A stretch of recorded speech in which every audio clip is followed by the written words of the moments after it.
ஜெபம் நம்மளுடைய ஜெபத்துக்காக நீங்கள் ஜெபிச்சு கொள்ளுங்க. நாளே ஐயா நம்ம மத்தியில் இருப்பது நமக்கு சந்தோஷம். நாளே கர்த்தருடைய வார்த்தை நமக்கு அவங்க நல்ல கைகளை தட்டி அவரை நம்ம கர்த்தருடைய பரிசுநாமத்துக்கு மகிமை உண்டாகட்டும். கடந்த 2 நாட்களாக கர்த்தருடைய வார்த்தையை கேட்டு வருகிறோம். பெரிய பிரசங்கம் ஒன்று பண்ணாவிட்டாலும் அடிப்படை சில காரியங்களை நாம் கற்றுக்கொண்டிருக்கிறோம். கானானி என்பது கடவுள் நமக்காக இந்த பூமியில் வைத்திருக்கிற ஒரு அற்புதமான, ஒரு ஆசீர்வதிக்கப்பட்ட, ஒரு வெற்றியுள்ள, ஒரு செழிப்புள்ள வாழ்க்கையை அது காட்டுகிறது. அது பரலோகத்தை காட்டுவது அல்ல என்பதை, அந்த காரியத்தை மனதில் வைத்துக்கொண்டு முதல் நாள் சொன்னேன். 2ஆம் நாள் நேற்று பிரசங்கம் பண்ணும் பொழுது ஆண்டவருடைய வருகை குறித்து சில காரியங்கள் தேவை. ஆண்டவருடைய வருகையிலே நாம் எல்லாரும் எடுத்துக்கொள்ளப்படுவோம் என்கின்ற அந்த நிச்சயத்துவம் நமக்குள்ளே காணப்பட வேண்டும். இன்னைக்கு அசம்பிளி சாகாட் சர்ச் முதற்கொண்டு எனக்கு தெரிஞ்ச அத்தனை பேருக்கு நான் பழகிட்டு இருக்கிறேன். ஆண்டவருடைய வருகைக்கு எப்படியாவது போனுங்க பிரதர் அப்படிங்கிறாங்க, எப்படியாவது போனுங்க பிரதர் அப்படிங்கிறாங்க. அதனால் இதை நீங்கள் புரிஞ்சுக்கலன்னா அது உங்களுக்கு சிரமமாக போயிடும். ஆண்டவருடைய வருகைக்கு நிச்சயமாக எல்லாருமே போவோம். ஆமேன்னு சொல்லுங்களேன். நாம் எல்லாரும் நாம் இமைப்பொழுதிலே நாம் மறுரூபமாக்கப்படுவோம் என்று கர்த்தர் சொல்லுகிறார். அதுக்குரிய உதாரணங்கள் எல்லாம் சில காரியங்களாக நேற்று போனாலும் சொல்லி முடிச்சாச்சு. கடைசியாக நேற்று சொன்னால் புதிய ஏற்பாட்டை விளங்கிக் கொள்ள வேண்டும். அண்டர்ஸ்டாண்டிங் த நியூ டெஸ்டமெண்ட் அப்படிங்கிறது ரொம்ப ரொம்ப முக்கியமான ஒரு காரியம். பழைய ஏற்பாட்டுக்கும் புதிய ஏற்பாட்டுக்கும் லட்சக்கணக்கான மடங்கு வித்தியாசம் இருக்கிறது. ஒப்பிடத்தக்கதே அல்ல. அது ஆண்டவரே குறைஞ்சல சொல்றார். பழைய ஏற்பாடும் புதிய ஏற்பாடுக்கும் அது ஒப்பிடத்தக்கதில்லை. அது அழிந்து போகக்கூடிய மகிமை. மோசே முக்காடு போட்டதெல்லாம் ஒன்றும் இல்லைங்கிறார். அதெல்லாம் ஒன்றும் இல்லாத மகிமைங்கிறார் பவுல் பேசும்போது. அதெல்லாம் ஒன்றும் இல்லைங்கிறார். புதிய ஏற்பாட்டை கம்பேர் பண்ணும்போது அது நத்திங் அப்படிங்கிறார். அதெல்லாம் ஒன்றுமே இல்லை.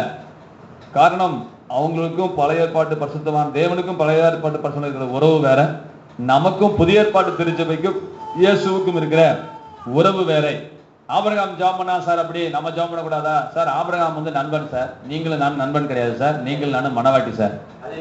ஒரு வேலைக்காரன் பேசுறதும் ஒரு ஃப்ரெண்டு ஒருத்தங்கிட்ட பேசுறதுக்கும் பொண்டாட்டி பேசுறதுக்கும் பல கோடி மடங்கு வித்தியாசம் இருக்கிறது. என்ன சிஸ்டர்? ஆபிரகாமுக்கு பேச நான் பழைய ஏற்பாடு ஆளுங்க, அதுதானே புதிய ஏற்பாடுகள் வந்திருக்கிறோம். அது வேணாம் தானே புதிய ஏற்பாடுகள் வந்தார் கர்த்தர். பழைய ஏற்பாடே போதுன்னா அதுல இருந்துருப்பாரு. ஏற்பாடுனா உடன்படிக்கை, அது பத்தாதுதான் புதுசு ஒன்றுக்குள்ள வர. சரி, இன்னும் ஒரு சில காரியங்களை சொல்லுறேன். அதை கேட்டதுனால சொல்றேன். அந்த காட்டத்தி மரத்தை பார்த்து கர்த்தர் என்ன செஞ்சாரு? நீ வேரோட பிடுங்கி சமுத்திரத்துல நடப்படுவாயாக அப்படின்னு சொன்னார்.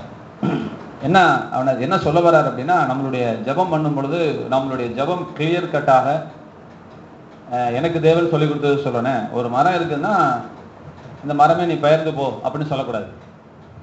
அது என்ன மரம்னு பார்க்கணும். அது கொஞ்சம் நேரம் எடுக்கலாம எடுக்கக்கூடாதா? அத்தி மரமே போனா போவாதான். அது என்ன மரம் முடிஞ்சா பாரு, நீ அறிவு கொஞ்சம் செலுத்தி பாரு. இது காட்டத்தி மரம். ஓஹோ அப்படிங்களா, அப்போ காட்டத்தி மரம். இப்போ என்ன செய்யணும்? அடுத்த கமெண்ட், நீ எங்கேயாவது போன்னு சொல்லக்கூடாது. பாருங்க, நீ வேரோட பிடுங்கி, ஏன்னா நாம் நாளைக்கு மறுபடியும் வரக்கூடாது, அந்த ரூட்டே இருக்கக்கூடாது. வேரோட பிடுங்கி எங்க போகணும்? சமுத்திரத்திலே நடப்படுவாயாக. டெஸ்டினி கொடுக்கணும், போய் சேரணும். அப்ப நம்ம இதை எதுக்கு சொல்ல வந்தாருன்னா, நம்ம தமிழ்நாட்டை ரட்சியும் அதை ரட்சியும் இதை ரட்சியும் ஜெபம் பண்ணிட்டே இருக்கிறோம். வீட்டுக்கார காப்பாத்துங்க அப்படிங்கிறோம். அவர் குடிச்சிட்டு இருக்கிறாரு. நீ ஆண்டவரே நீ காப்பாத்துங்கிற. 78 ஏசுனார் தொங்குனா கூட காப்பாற்ற முடியாது. உங்க புருஷன் குடிச்சிட்டு இருக்கிற புருஷனுக்காக நீங்க ஜெபம் பண்ணிட்டு இருந்தீங்கன்னா 78 ஜென்மானா கூட அவர் குடியை விட்டு வெளியே வர மாட்டார். இது என்னுடைய கருத்து. காரணம் என்னன்னா, அவர் இந்தியாவில் உலகத்தையே ரட்சிச்சுட்டு போயிட்டார். நேற்று நான் சொன்னது போல அவர் ரட்சிப்பை தர வேண்டிய அவசியம் இல்லை, அவர் வைத்து விட்டு போய்விட்டார். இனி நம்ம எடுத்துக்க வேண்டியது நம்ம கடன். எடுத்துக்கிறது நிராகரிக்கிறது உங்க கையில விடப்பட்டிருக்கிறது. இனிமே கர்த்தாவே ரட்சினா 10 பைசாக்கு ப்ராஜெக்ட். என்ன சிஸ்டர், புரியுதா புரியலீங்களா? அவர் உங்களை காப்பாற்ற போறதும் கிடையாது, வீட்டுக்காரரை திருத்த போறதும் கிடையாது, உங்களை திருத்த போறதும் கிடையாது. இனிமே நம்ம தான் எல்லாம் செஞ்சு முடிச்சுக்கணும். ஆகவே நம்ம அந்த கமெண்ட் பண்றது, நம்ம வீட்டுக்காரருக்காக ஜெபம் பண்ணும்போது எப்படி ஜெபம் பண்ணணும்னா, குடியின் ஆவியே, வெறியின் ஆவியே, விபச்சாரத்தின் ஆவியே, சந்தேகத்தின் ஆவியே, பிரிவினின் ஆவியே, இப்படி அந்த என்ன ஸ்பிரிட்டோ அந்த ஸ்பிரிட்டோட பேரை கண்டுபிடிச்சு, ஒரு மரத்தோட பேரை கண்டுபிடிச்சது போல உங்க வீட்டுக்காரருக்குள்ள, தமிழ்நாட்டுக்குள்ள கிரியை செய்யற அந்த ஸ்பிரிட்டோட அந்த என்ன எப்படிப்பட்ட ஆவி கிரியை செய்கிறது அப்படின்னு சொல்லி அந்த ஆவியை நீங்க கரெக்டா பைண்ட் பண்ணீங்கன்னா அது பைண்ட் பண்ணப்படும். அப்படி நீங்க ப்ராப்பரா ப்ரேயர் பண்ணணும் அப்படிங்கிறது நமக்கு ஆண்டவர் கற்றுக் கொடுத்ததான ஒரு காரியம். அதை நீங்கள் மனதில் வைத்துக் கொள்ளுங்கள். அதுக்கு பிறகு பவுல் சொல்றாரு, நான் மற்றவர்களுக்கு பிரசங்கம் பண்ணுகிற நான் தானே ஆகாதவனாய் போகாதபடிக்கு என் சரீரத்தை என்ன செய்யறாராம்? அடக்கி ஒடுக்கிறேன். தமிழ்ல ஒரு மாதிரி கஷ்டமா தான் இருக்கு. I bring my body under subjection அப்படின்னு இங்கிலீஷ்ல ரொம்ப எளிமையா சொல்றாரு ஆண்டவர். என்ன சொல்றாருன்னா, நல்லா நான் வச்சுக்கொள்ளுங்க. கொரிந்தியருக்கு பவுல் சொல்லும்போது சொல்றாரு, தேவனை அறிகிற அறிவுக்கு விரோதமாக எழும்புகிற எல்லாவித மேட்டிமைகளையும் நாங்கள் என்ன செய்யறோம்? சிறைப்படுத்தி கிறிஸ்துவுக்கு கீழ்ப்படுத்த நாங்கள் வல்லவர்களா இருக்கிறோம். எந்த எண்ணத்தையும் நாங்க அங்க அது இங்க என்ன வார்த்தை பயன்படுத்தப்படுவதோ அதே வார்த்தை அங்கேயும் பயன்படுத்துறேன். எல்லா எண்ணத்தையும் நான் I will bring under my subjection அப்படிங்கிறார். எல்லா எண்ணத்தையும் நான் சிறைப்படுத்துவேன், எனக்கு கீழே நான் கொண்டு வருவேன் அப்படின்னு சொல்றாரு. அதே மீனிங்ல இப்ப இவரு இங்க என்ன சொல்றாரு? என் சிந்தையை மாத்திரமல்ல, என் பாடியையும் என் கண்ட்ரோல்குள்ள கொண்டு வரேன். இதனுடைய கான்டெக்ட் நீங்க பார்க்கும்போது, தாமஸ் ஐயா, பந்தயத்துல ஓடுறவங்க எல்லாரும் பரிசு வாங்குவாங்களா? இல்ல. அதை பத்தி பேசுறாரு ஒண்ணுக்கு வந்து பேசும் பொழுது. அப்புறமே என்ன பேசுறாருன்னா, அவங்க எல்லாம் உலக பிரகாரமா ஓடுறவங்க எல்லாம் இச்சை அடக்கமா இருக்கிறாங்க, அவங்க அழிந்து போகிற கிரீடத்துக்காக அப்படி இச்சை அடக்கமா இருக்கிறாங்க, நம்ம அழிவில்லாத கிரீடத்தை பெற போறோம், நம்மளும் அப்படியே இருக்கிறோம், இச்சை அடக்கமா இருக்கிறோம்னு சொல்லி இச்சை அடக்கத்தை பத்தி பேசும் பொழுது, நீங்கள் நான் அந்த பந்தய பொருளை பெறுவதற்காக நீங்க ஓடுங்க அப்படின்னு சொல்லும் போது, நான் நிச்சயம் இல்லாமல் ஓட நாகயத்துல சிரமம் பண்ணேன் அப்படின்னு சொல்லிட்டு, அதுக்கீழே தான் நான் மற்றவர்களுக்கு பிரசங்கம் பண்ணுகிற நான் தானே ஆகாதவனாய் போகாதபடிக்கு என் சரீரத்தை நான் எனக்கு கீழே கொண்டு வரேன். என் பாடி என் பேச்சு தான் கேட்குங்கிறேன். என் பாடி என் பேச்சு கேட்கும், நான் அப்படிதான் நான் வச்சிருக்கிறேன் அப்படின்னு பவுல் சொல்றாரு. சக்சஸ்ஃபுல் லைஃப்ங்கிறது. கோவம் வந்துருச்சுங்க, படார்னு வந்துருச்சுங்க, அப்படிங்க அடிச்சுட்டாங்க, பட்டுன்னு அடிச்சுட்டாங்க, அதான் வேலை வேணாங்கிறது. இந்த பட்டுன்னு அடிச்சுனா தட்டுன்னு அடிச்சுனா அடிக்கூடாது. அதெல்லாம் உன் கண்ட்ரோலுக்குள்ள வரணும். அதுக்கு தான் நான் வந்து பிள்ளையாருக்கு அங்குசம் கொடுத்துருக்குறான். ஏற்கனவே சொல்லி வச்சிருக்கிறேன். பிள்ளையார்கள் என்ன இருக்குமா? கோல்டு என்று சொல்லக்கூடிய அங்குசம் இப்படி இருக்கும். பார்த்தது இல்லையா? திருட்டு மொழி முடிக்கிறீங்க, ஒரு குச்சி இருக்கும், அதுல அப்படி ஒரு வளைவு ஹூக் இருக்கும். அந்த ஹூக்கை வந்து யானைக்கு இப்படி போட்டு அந்த யானை பக்கம் நடக்குவோம். அவ்வளவு பெரிய யானை அடக்கிறது இந்த காதல போற அந்த ஊசி அப்படி கூரா இருக்கும், இப்படி போட்டு அடக்குவோம். அது பிள்ளையார்கள் ஏன் இருக்குன்னு சொன்னா, பிள்ளையாருக்கு வந்து யானை தலையாம்.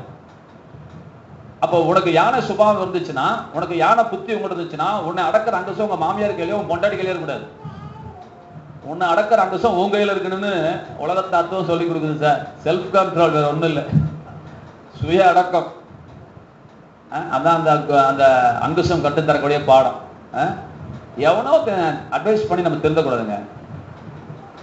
நம்ம ஒரு ஜெனியூனா போகணும். பாருங்களேன், நம்ம என் பொண்டாட்டியவோ என் பிள்ளையவோ இன்னொருத்தன் திட்டினானா, என்னம்மா சட்டை போட்டிருக்க, என்ன தலை செய்வி இருக்கிற, என்ன செருப்பு போட்டிருக்கிற, என்ன அயன் பண்ணா நீ சட்டை போட்டிருக்கிற அப்படின்னு திட்டினா, நானும் தான் செத்து போயிடுவேன், தூக்கு போடு.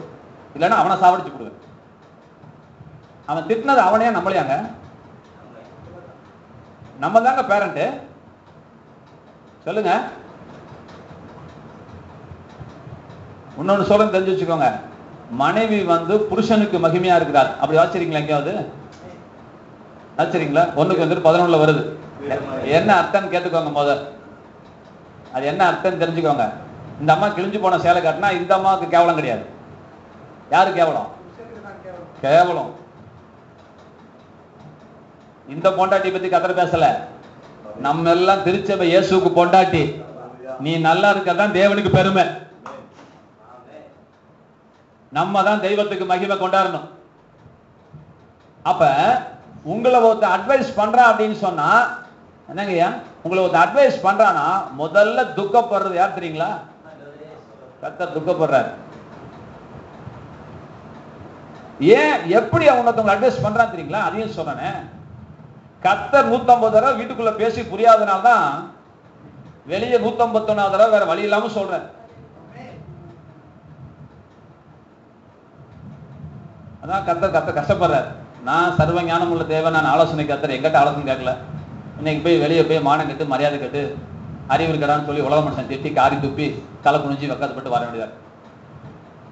சரி, என்ன சொல்ல வரேன்னா, நம்மளுடைய கண்ட்ரோல் நம்மளுக்குள்ள இருக்கணும். நம்மளுக்கு ஒருத்தன் அட்வைஸ் பண்ணக்கூடாது. முடிஞ்ச அளவுக்கு நடந்துக்கோங்க. நம்மளை ஒருத்தன் அட்வைஸ் பண்ணாத அளவுக்கு ஆலோசனை கேட்கலாம், அது தப்பு கிடையாது. இன்னொருத்தன் அட்வைஸ் பண்ணி தான் நான் திருந்துவேன் அப்படிங்கிற இடத்துக்கு நீங்க போகக்கூடாது. அது போலதான் பவுல் சொல்றாரு, என் உடம்பை வந்து நான் மற்றவங்களுக்கு பிரசங்கம் பண்றேன், ஓடு பரிசு வாங்குங்கிறேன். அப்ப நான் வாங்காம போலாமா? இச்சையடக்கத்தை பத்தி இப்பதான் நான் பேசினேன். உலக பிரகாரமா ஓடுறவங்களாம் அழிந்து போறதுக்காக ஓடுறாங்க, இச்சையடக்கமா இருக்கிறாங்க, நம்ம அழிவில்லாததுக்காக போறோம், நாமளும் அப்படியே செய்யறோம் அப்படின்னு சொல்லிட்டு நான் என் உடம்ப என் இஷ்டத்துக்கு நான் ஆட்டிட்டு இருக்க முடியுமா? நான் அப்படி செய்ய மாட்டேன். என் உடம்பு வந்து என் பேச்சு கேட்கற மாதிரி வச்சிருக்கிறேன். சில அப்பா அம்மா சொல்லுவாங்களா, என் புள்ள நான் கிழிச்ச கோட்டை, அது போல பவுல் சொல்றான், சார் என் பாடியை நான் அப்படி வச்சிருக்கிறேங்கிறான். ஆமென் சொல்லுங்க. என் சிந்தி அப்படிதான் வச்சிருக்கேங்கிறான். என்ன அருமையான எண்ணங்கள், வார்த்தைகள் தெரியுமா? சரி சரி, அதை தெரிஞ்சு வச்சுக்கொள்ளுங்க. இன்னைக்கு நம்ம முக்கியமான வாசனத்தை கடந்து போவோம். மார்க் எழுதின சுவிசேஷம் 11ஆம் அதிகாரம் 24வது வசனம். கொஞ்சம் வேகமாக போவோம். மார்க் 11:24. ஒரே ஒரு சப்ஜெக்ட் இன்னைக்கு தான் மெசேஜ் கொடுக்குறேன். ஒரு அற்புதமான ஒரு தேவ செய்தி. இந்த காதலை கேட்டு அந்த காதலை விட்டீங்கன்னா வீணா போயிடுவீங்க.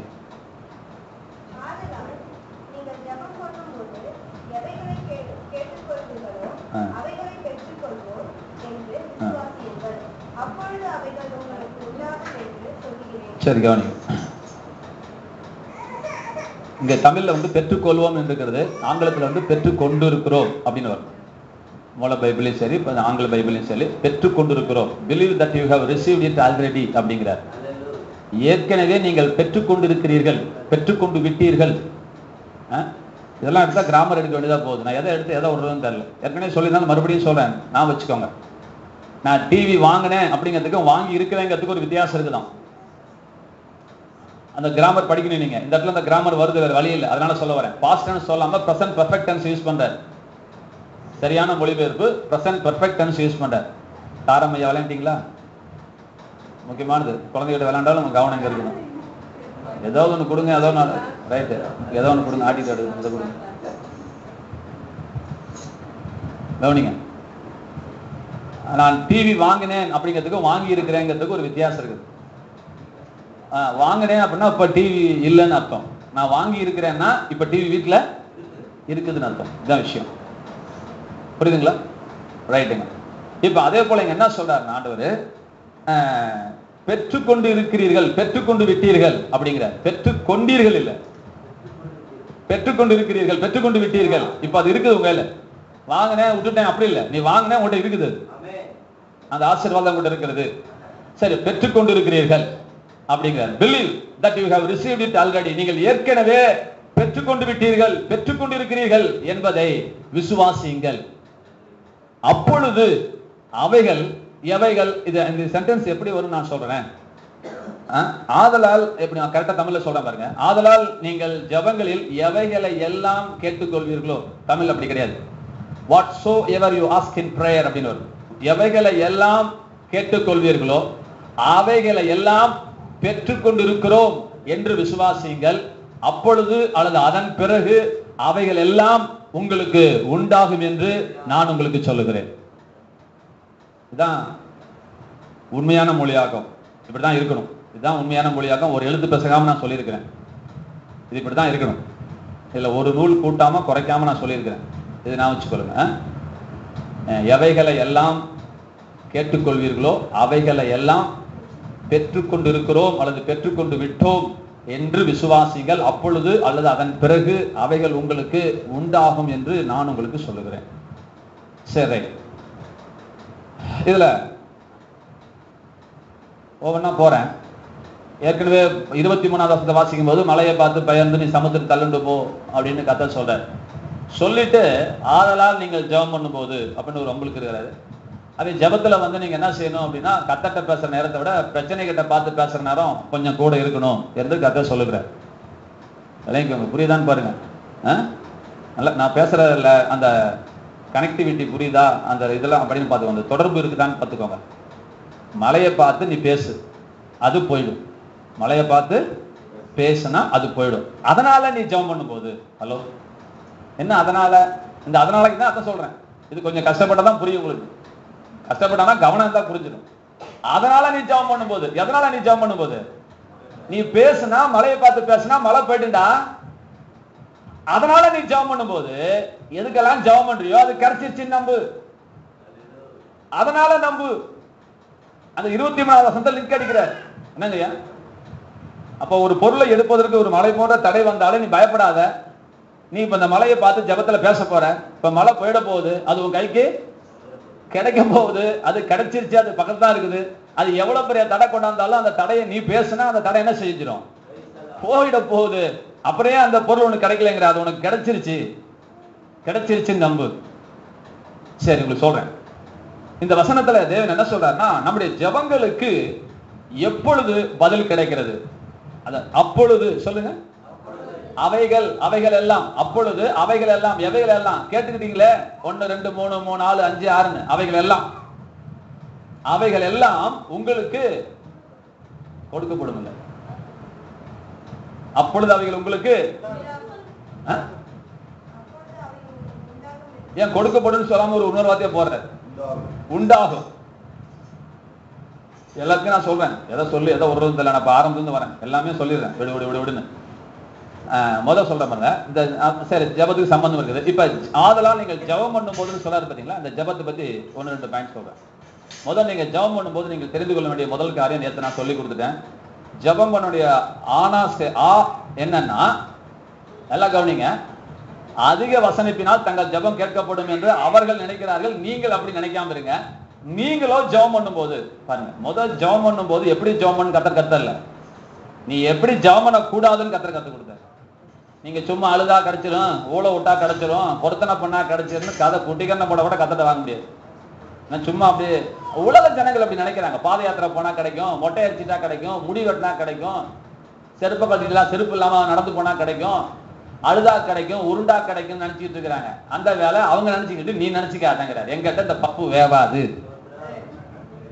அதிக வசனிப்பினால் தங்கள் ஜபம் கேட்கப்படும் என்று அவர்கள் நினைக்கிறார்கள். நீ எது அழுதா போதும், 25 நாள் உபாசம் போட்டா போதும், திருவள்ளுவரே ஒண்ணு கூடி கை கோத்தி ஜபம் பண்ணா கத்தர் இறங்கிடுவார்னு தப்பு கணக்கு போடக்கூடாது.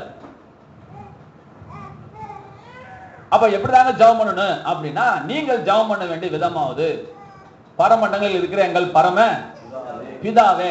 நல்லா கவனிச்சுக்கோங்க, இதை ஏற்கனவே கிளாஸ் இருக்கு, நேற்று எடுத்தாச்சு, இதை எடுத்தா சப்ஜெக்ட் போயிடும். அப்ப எப்படி ஜபம் ஆரம்பிக்கிறேன்னா, ஜபத்தினுடைய பிகினிங்க அவர் அப்பா நீ பிள்ளைங்கிற உணர்வோட தயவு செய்து போங்க. பழைய ஏற்பாட்டு காலத்துல எஜமானனேன்னு சொன்னாங்க, ஆண்டவரேன்னு சொன்னாங்க, என்னமோ சொன்னாங்க. இது புதிய ஏற்பாடு, நீங்க அப்படி சொல்லக்கூடாது. புதிய ஏற்பாட்டுல பர்சனல் பிரேயர்ல, தனிப்பட்ட ஜபத்துல நான் உங்களுக்கு சொல்றேன், கால் மேல கால் போட்டு பண்ணுங்க, படுத்துக்கிட்டு பண்ணுங்க, காலத்துக்கு சேர் மேல போட்டு பண்ணுங்க, நின்றுக்கிட்டு பண்ணுங்க, உட்காந்துட்டு பண்ணுங்க, சப்பளங்கால் போட்டு பண்ணுங்க, தப்பு கிடையாது. நான் சொல்றேன், விளங்கிக்கோங்க. 10 பேர் கூடி இருக்கும் போது முழங்கால் படி போடுங்க, தப்பு இல்ல. ஆண்டவரேன்னு சொல்லுங்க, தப்பு இல்ல. எஜமானனேன்னு சொல்லுங்க, தப்பு இல்ல. அப்ப நமக்கு அவர் ஆண்டவரா வந்துட்டாரு. வீட்டுக்குள்ள இருக்கும்போது புருஷங்க, வெளியே வந்துட்டா ஒரு ஆபீசர். அப்ப புருஷன் வீட்டுக்குள்ள போய் நான் இப்படி நிக்க கூடாது கொண்டாட்டி இல்லைங்களா, புருஷன் அப்படி இருக்க கூடாது, டிஸ்டன்ஸ் கீப் பண்ணக்கூடாது. அப்படி இருக்கட்டும், நம்ம விஷயத்துக்கு வருவோம். வீட்டுக்குள்ள டிஸ்டன்ஸ் கீப் அப் பண்ணக்கூடாது, வெளியே வந்து சோசியலிஸ்ட்ல மடியில உட்காரக்கூடாது. இடம் இருக்குல்ல, இடம்பொருள் இருக்குல்ல, அதைதான் நான் உங்களுக்கு சொல்லித்தரேன். என்னங்க கேளுங்க, என்ன கேட்டீங்களா? மனைவியும் அதுக்கு மேலன்னு சொல்றாரு கர்த்தர். எப்படிங்க? ஆமா, கட்டாயம் கட்டாயம். 4 பேர் வரும்பொழுது அங்க அசம்பிளி கூடுது, தேவையில்லை. அதான் தப்புங்கிறேன், அவ தப்புங்கிறேன். அது நான் காரணம் சொல்றேன் கேளுங்க. அதுதான் நேற்று வந்திருக்கணும். இப்ப நேற்று வரானால அது பிரச்சனை, நீங்க புரிஞ்சுக்கோங்க. இதனால தான் பாருங்க பாயிண்ட் அவுட் போயிட்டே இருக்கு.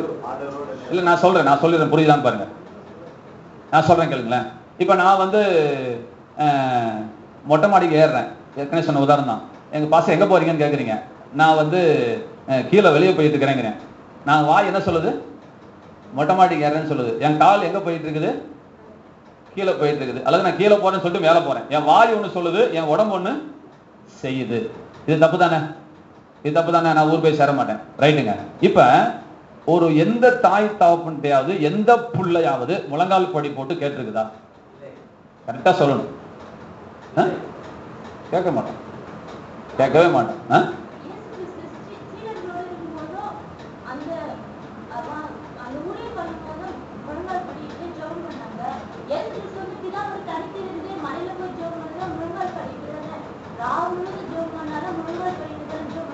நான் சொல்றேன் கேளுங்க. நீங்க முட்டிக்கால் போட்டும் பண்ணாலும் சரி, படுத்துக்கிட்டு பண்ணாலும் சரி, நான் விஷயத்த சொல்றதை கேளுங்க. எந்த பிள்ளையாவது தான் அப்பா கிட்ட முட்டிக்கால் போட்டு கேட்டுருக்குதா? இதை மட்டும் சொல்லுங்க. அதுதான் தப்பு. இதை தான் நான் சொல்லி கொடுத்துட்டு இருக்கிறேன், இதை தான் நான் சொல்றேன். இங்க பாருங்க, இது வந்து பிசாசுனுடைய பிரதான, நல்லா கவனிச்சுக்கோங்க. நீங்க கவனிச்சுக்கோங்க பாஸ்டர் ஐயா. பிசாசு என்ன செய்யறான்? உங்களையும் கர்த்தரையும் தூரப்படுத்துறான். நல்லா விளங்கும். உன் புள்ள முட்டிக்கால் போட்டானா உனக்கும் உன் பிள்ளைக்கு தூரம் கிட்டவா தூரமா? அதை மட்டும் சொல்லு. உலக பிரகாரம் நல்லா விட்டுருங்க. இதை புரிஞ்சுக்கிட்டாதான் அதை புரிஞ்சுக்க முடியும். அப்பான்னு சொன்னது வந்து சும்மா சொல்ல, நமக்கு என்ன புரியுமோ அந்த உதாரணத்தை தான் கத்தர் தராரு. அப்பாங்கிற வார்த்தை எடுத்துட்டு பரமணில் இருக்கிற டுபா புரியனா நமக்கு புரியுமா? டுஸ் புஷ் தஸ்னா புரியுமா? உனக்கு என்ன லாங்குவேஜ் புரியுமோ அந்த லாங்குவேஜில் நான் பேசுறேன். அப்ப அப்பான்னு சொன்னா இந்த அப்பாவுக்கு உனக்கு என்ன உறவு இருக்குதோ அது போலதான் உனக்கு எனக்கும் உறவு இருக்குன்னு உனக்கு மண்டையில புரிய வைக்கிறதுக்காக அந்த உதாரணத்தை எடுக்கிறார். இப்ப வாய் அப்பான்னு சொல்லிட்டு கால் முட்டிக்கால் போட்டோம்னா இது ரெண்டு ஏட்டிக்கு போட்டு இறனைக்கு முகன எந்த புள்ளையும் தன் அப்பன் கேட்டா உபவாசம் போட்டு கேட்க மாட்டான், எந்த அப்பனும் விரும்ப மாட்டான். நீங்க விரும்புவீங்களா? என் கேள்வி பதில் சொல்லுங்க. சபா இதெல்லாம் நேற்று வந்ததான் புரியும் உங்களுக்கு. இப்ப கிளியர் பண்ணா நீங்க சப்ஜெக்ட் முடிக்க முடியாது. இதெல்லாம் நேற்று பிரசங்கம் பண்ணிட்டேன். இது உங்க அவர் சொல்லுவார். அதான் நேற்று நீங்க வந்தீங்கன்னா தெரியும். எல்லாம் கவனிங்க. வசனத்தை நீங்க எப்படி எடுக்கணும்னா முதல் தெரிஞ்சுக்கோங்க. பிசாசு போய் ஆண்டவர்கிட்ட எப்படி பேசினா என்று எழுதியிருக்கிறதுன்னு சொன்னா அதுக்கு ஆண்டவர் என்ன சொன்னாரு? இப்படி எழுதியிருக்கிறேன்னு சொன்னாரா? என்று எழுதியிருக்கிறேன்னு சொன்னா இவர் என்றும் எழுதியிருக்கிறேன்னு சொன்னார். ஆமாப்பா இப்படி ஒன்று எழுதிருக்குதுப்பா தெரிஞ்சு வச்சுக்கோ. அப்படி ஒன்று எழுதிருக்கு அவன் சொன்னான். அப்ப கல்ல அப்பா மாத்திரம் சொல்லியிருக்காங்கல்ல. ஆமாப்பா மனுஷன் 54 மாத்திரமல்ல தேவனுடைய வயலிருந்து புறப்படும் ஒவ்வொரு பிழைப்பான் என்று எழுதியிருக்கிறது அப்படின்னு சொன்னார். ஒவ்வொரு வார்த்தைக்கும் ஒவ்வொன்று சொன்னார். மேல இருந்து கீழே கொதினார். கர்த்தராக தேவதெல்லாம் தாங்குவாங்கன்னு தான் சங்கீதம் 91 எழுதிருக்குன்னு அவன் சொல்றான். இவரு சொல்றாரு இல்லப்பா உன் தேவனாய் கர்த்தரை பரீட்சை பாராது இருப்பா என்று எழுதியிருக்கிறதப்பா இன்னொரு வசனத்தை பாருப்பா. அப்ப இப்படி பேசுறவன் அந்த வசனத்தை பார்க்கணும், அப்படி பேசுறவன் இந்த வசனத்தை பார்க்கணும். நல்லா அமைச்சுக்கணும். இதுதான் விஷயம். நேற்று நான் செய்தி பிரசங்கம் பண்ணிருக்கேன். நீங்க செய்தியை கேளுங்க, உங்களுக்கு புரியும். நம்ம ஏன் உபவாசம் போடணும், உபவாசம் எதுக்காக போடுறோம், எதுக்காக போடக்கூடாது. சரிங்க. மணவாளன் தங்களோடு இருக்கையில் மணவாளனுடைய தோழர்கள் உபவாசிப்பார்களா? உபவாசிக்க மாட்டார்களே. இது யாருக்கு? மணவாளனுடைய தோழர்களுக்கு. நம்ம யாரு? மணவாட்டி. இப்ப மணவாளன் தங்களோடு மணவாட்டியோட இருப்பாங்களா இருக்க மாட்டாங்களா? இருக்கிறாங்கல்ல. அவங்க மணவாளனுடைய தோழர்கள். தோழர்களுக்கே கர்த்தர் சொல்லிட்டாரு மணவாளன் கூட இருக்கும்போது நீங்க சாப்பிடாம இருக்க கூடாது. சாப்பிட மாட்டாங்க, உபவாசிக்க மாட்டார்களே. வசனம் இருக்கா இல்லைங்களா? வசனம் இருக்குதுங்களா இல்லைங்களா? படிச்சிருக்கீங்களா? தைரியமா பேசுங்க, தலையாட்டெல்லாம் பேசக்கூடாது. அப்ப 3.5 வருஷ காலமா இயேசு தம்முடைய சீசர்களுக்கு உபவாசம் கூட கத்து கொடுத்தாரா? கரெக்டா சொல்லணும். அப்ப ஒரு முட்டாளான்னு யோசிங்க. மிச்சத்தை என்கிட்ட போன் பண்ணிக்கலுங்க சொல்றேன். இல்ல அப்படி கிடையாது. அவரு தான் சீசர்களுக்கு 3.5 வருஷம் பாசிங் சொல்லி கொடுக்கல. பிப்ளிக்லா உலகத்துல எவனும் மறக்க முடியாது.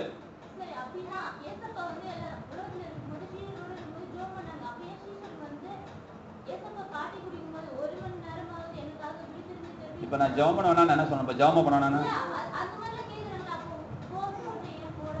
அதுக்குதான் அந்த வசனம் சொல்றேன். நீங்க யோசிங்க, நீங்க புரிஞ்சுக்குவீங்க. அதுக்குதான் நான் இல்ல அதுக்குதான் நான் விளக்கம் கொடுக்குறேன். உங்க புள்ள உங்ககிட்ட 500 ரூபாய் ஃபீஸ் கட்டுங்கிறதுக்காக சாப்பிடாம வந்து கேட்குது. ஒத்துக்குவீங்களா? என் கேள்விக்கு பதில் சொல்லுங்க. இவ்வளவுதான் விஷயம். இதுதான் என்னுடைய முக்கியமான பாயிண்ட். இதெல்லாம் அப்பாங்கிற வார்த்தைக்குள் தான் இவ்வளவு அடக்கம் இருக்குது. இதுல இன்னொரு முக்கியமான சத்தியத்தை சொல்லி கொடுத்தேன். என்ன தெரியுங்களா? கிரியையினால தகுதியின் அடிப்படையில கடவுள்கிட்ட ஒரு பயிலும் சேர முடியாது. இது மெயின் கான்செப்ட். நீங்க புரிஞ்சுக்கோங்க. தகுதியின் அடிப்படையில நியாயப்பிரமாணத்தினால ஒரு மனுஷனும் நீதிமானாக முடியாது. அப்ப எவன் தான் கடவுள்கிட்ட வர்றது? ஒருத்தன் கூட கர்த்தருக்கு முன்னாடி சரிசமமா நிற்பதற்கு தகுதி கிடையாது. அவர் ஒரு ஸ்கேல் வச்சாரு, நியாயப்பிரமாணங்கிற ஒரு ஏணியை வச்சாரு. எவனாலும் ஏறி வர முடியல. அப்ப எப்பதான் என்கிட்ட வர முடியும்? சரி பயப்படாத, உன் தகுதியை வச்சு முடியாது. நானும் ஒரு தகுதியை தரேன், வாங்கிக்கோ. அதுதான் என் புள்ள, நான் உனக்கு அப்பான. இப்பவா எங்கிட்ட திரும்பி இப்ப அப்பா புள்ளன்னு வந்த பிறகு நீ திரும்பி உபவாசத்தையே ஒரு தகுதி ஆக்கிட கூடாது. உபவாசம் போட்டு நம்ம அப்பா கிட்ட எந்த புள்ளையுமே கேட்கறது. ஆந்திராக்கு போயிருக்கும்போது ஒரு பாஸ்டிங் கேட்டாரு. சரிங்க பாஸ்டிங் வேணாங்கிறீங்க, நான் ஃபெல்லோஷிப்பா இருக்கிறேன் அப்படின்னாங்க. நான் அப்பயும் கேட்டேன், உங்க பொண்டாட்டி உங்ககிட்ட 3 நாள் சாப்பிடாம இருக்குது, உங்ககிட்ட ரொம்ப ஃபெல்லோஷிப்பா இருக்கிறாங்க, வாங்க நம்ம கொடைக்கானலுக்கு போலாம், 3 நாள் சாப்பிடாம இருக்கலாம் அப்படின்னு உங்க பொண்டாட்டி இருந்தா ஒத்துக்குவியான்னு கேட்டேன். ஏமா ஃபெல்லோஷிப்பா இருக்கிறதுக்கு சோறு திங்காம இருக்கு என்னமா சம்பந்தம்? சாப்பிட்டு வாமா, ஃபெல்லோஷிப்பா இருமா என்னங்க? சரி, இப்போ உபவாசம் ஜபத்துக்கு பதில கொண்டு வருதா, கர்த்தருடைய மரணம் உனக்கு ஜெயத்தை கொண்டு வருதா? எனக்கு பதில் சொல்லுங்க. நீ என்ன புதுசா உபவாசம் போட்டுட்டு இருக்க? நீ என்ன இது ரூட் அவனுக்கு? உபவாசம் இது ரூட் அவனுக்கு?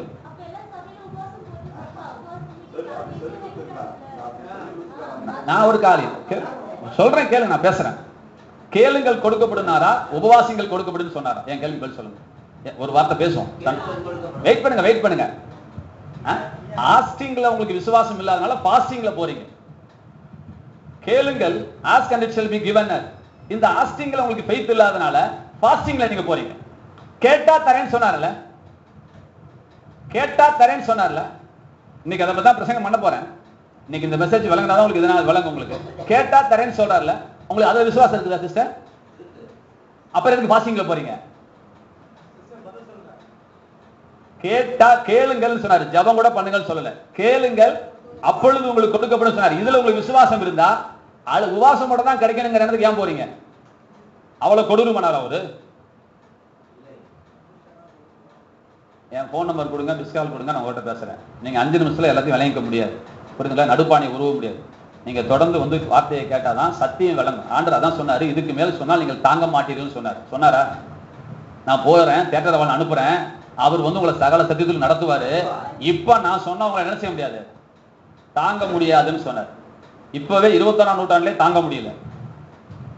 அன்னைக்கு எப்படி அவங்க தாங்கி இருப்பாங்க? சரி, இருக்கட்டும் சிஸ்டர். கானான் தேசத்துக்குள்ள போகாததுக்கு ஒரே ஒரு காரணம், 10 பேர் சொன்ன தவறான செய்தி, ரைட்டா? அந்த 10 பேர் யாருங்கிறீங்க? அந்த 12 பேர் யாருங்கிறீங்க? பாஸ்டர்ஸ் தான்.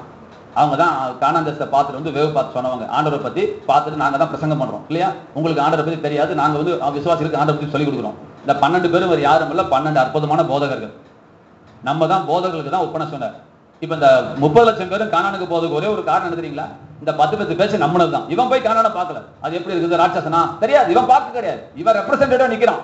இவன் வந்து நான் பார்த்தேன், ஆள் நிறைய இருக்காங்க, வெட்டுவலி நசுக்கிறதுக்குள்ள நசுக்கிடுவாங்க, அதை நம்பினான ஒழிய வசனத்தை நம்பல. கத்தர் சொன்னார்ல, உன்னை பாலும் தேர்ந்து இதை நம்பல, இவனை நம்பினான்.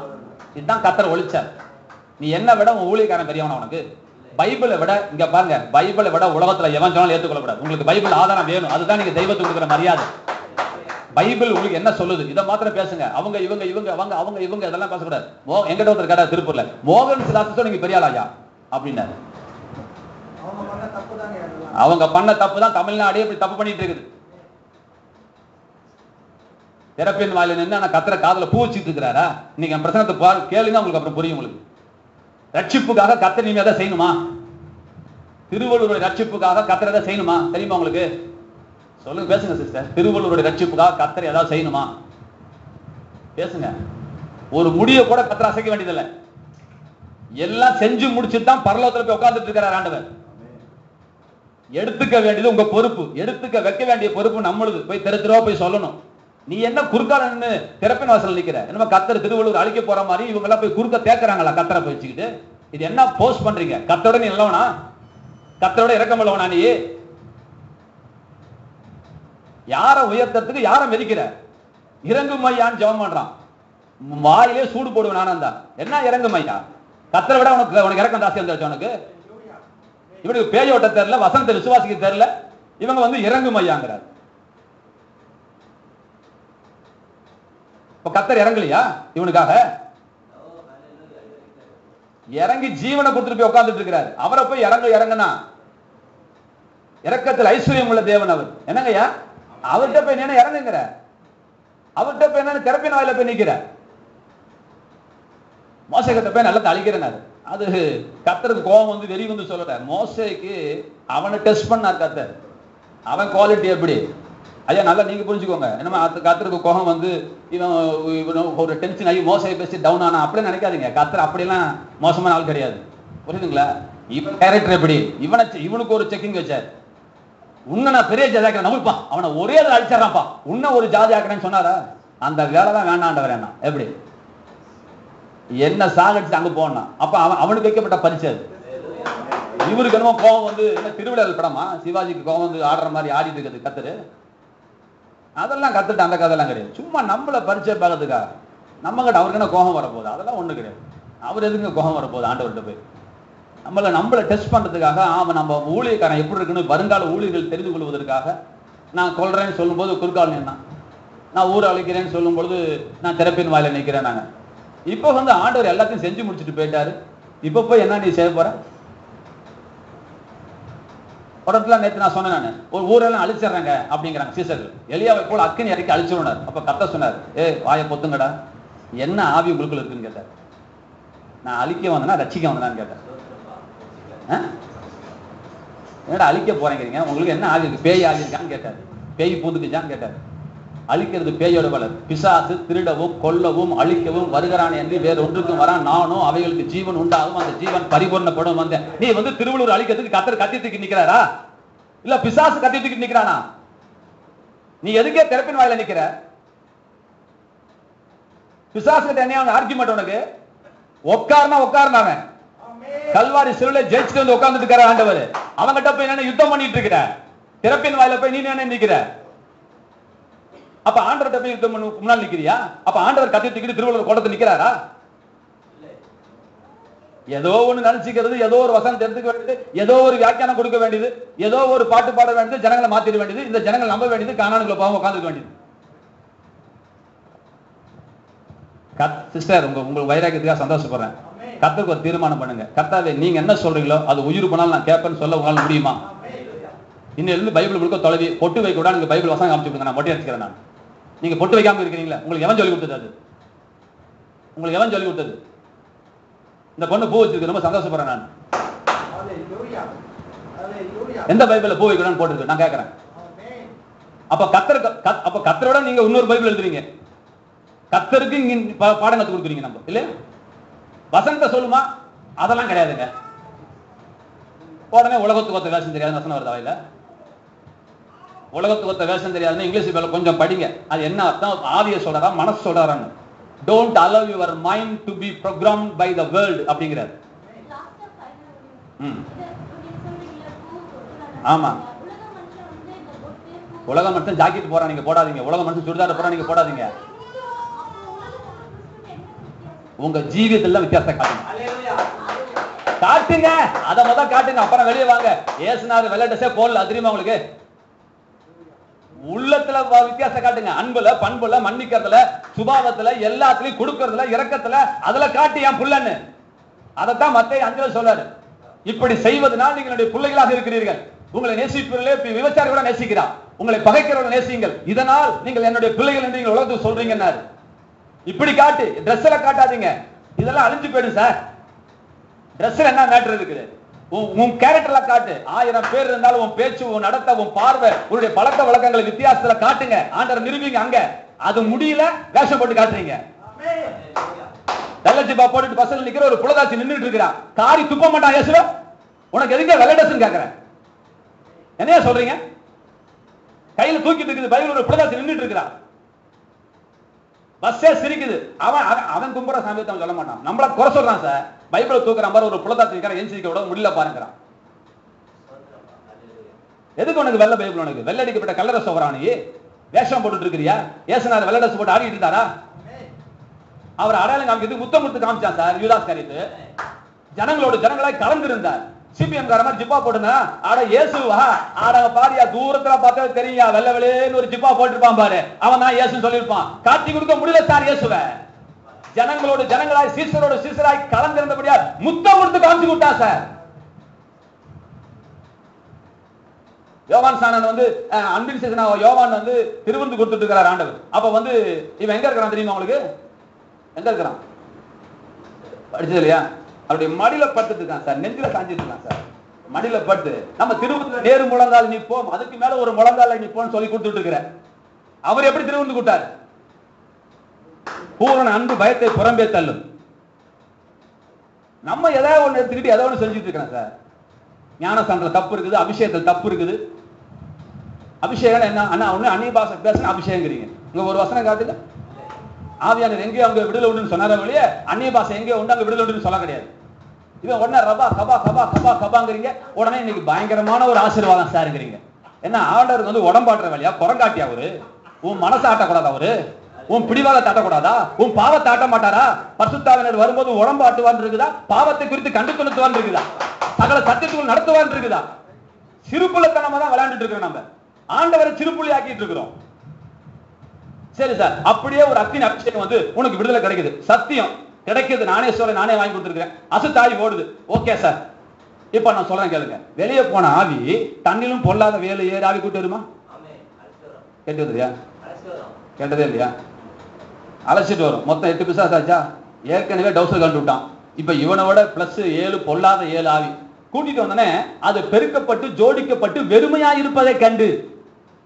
ஹலோ, இப்ப என்ன இருக்கு சார்?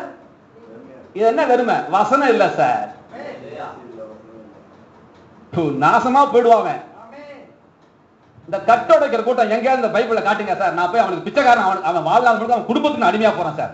விடுதலை கூட்டம், கட்டோடைக்கிற கூட்டம் பைபிள் ஆதாரம் இருக்கா? பிசாசுடைய சகல வல்லமையில் மேற்கொள்ள 1ஆம் கிளாஸ் பிள்ளை கூட கத்த அதிகாரம் வந்திருக்கிறார். எல்லா பிசாசுகளையும் துரத்த தேவன் நமக்கு அதிகாரம் தந்திருக்கிறார். சொல்லுங்க.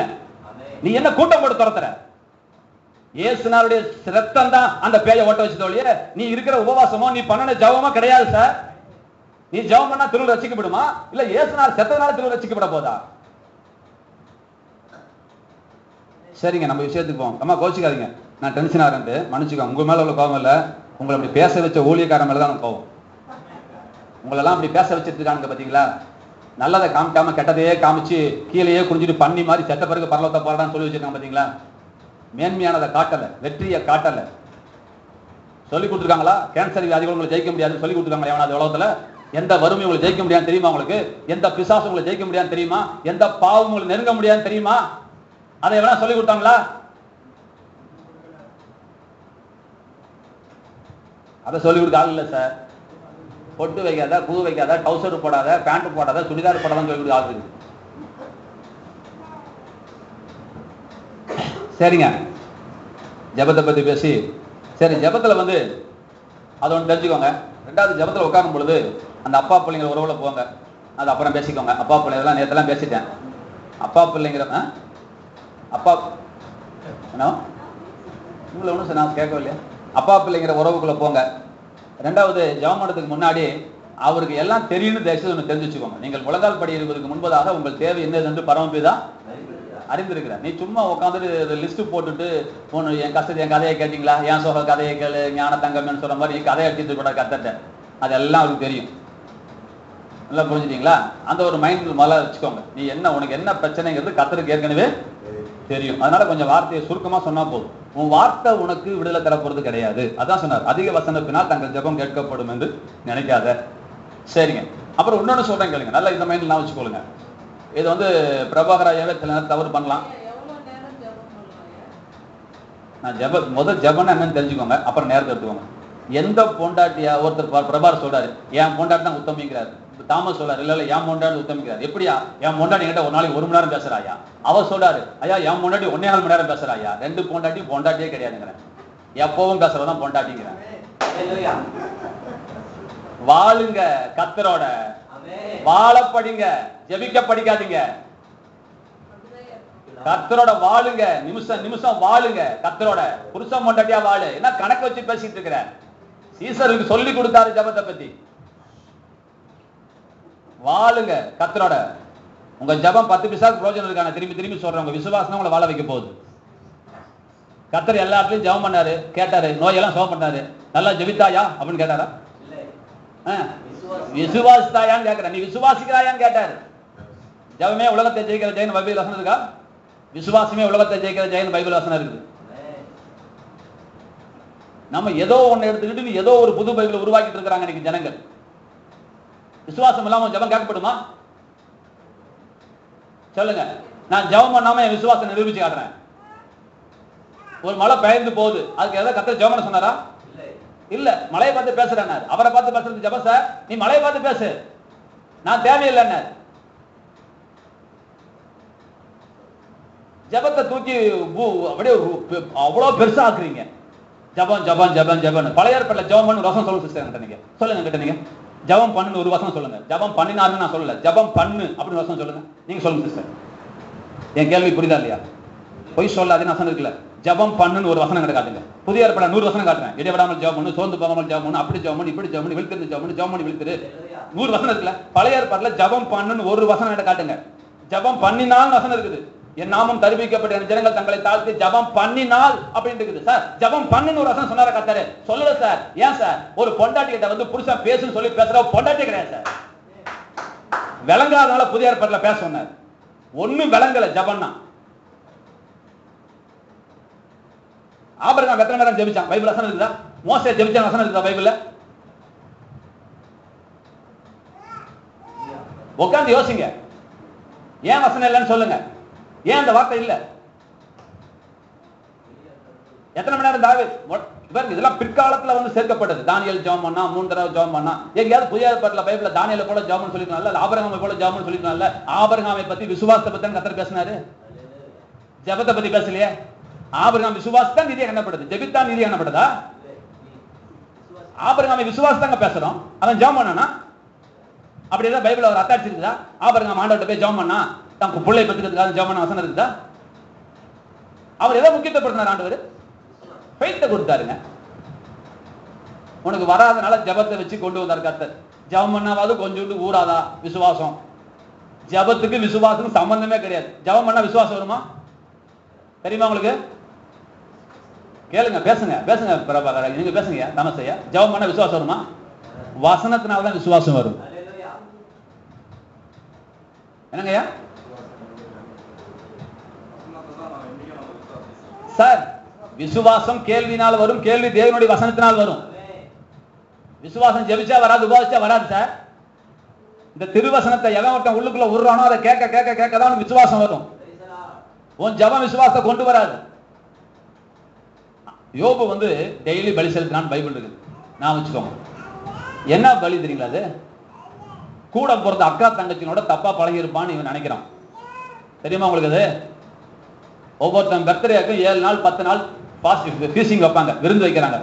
அதுல கூட பிறந்த அக்கா தங்கச்சிங்க வராளுங்க. அப்ப நினைக்கிறான் அக்கா தங்கச்சியோட தப்பு தாண்டா பண்ணிருந்து என்ன செஞ்சிருப்பான்ட்டு பலி செலுத்துறான். இந்த பலி விசுவாசத்தின் அடிப்படையில் செலுத்தப்பட்டதல்ல, அவிசுவாசத்தின் அடிப்படையில் செலுத்தப்படுகிறது. இன்னைக்கு பண்ற அநேகருடைய ஜபமும் உபவாசமும் அவிசுவாசத்தின் வெளிப்பாடு. புரிஞ்சுச்சுக்கோங்க. உதாரணம் சொல்றேன். முத கார் எடுத்துட்டு பிரபாகர் ஐயா கார் ஓட்ட தெரியுமா உங்களுக்கு?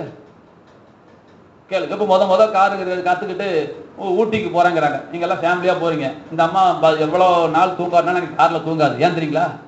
சோத்திரம் சோத்திரம் சோத்திரம் சோத்திரம் சோத்திரம் சோத்திரம் சோத்திரம் சோத்திரம் சோத்திரம் சோத்திரம் ஏங்க ஏங்க ஏங்க ஏங்க ஏங்க ஏங்க.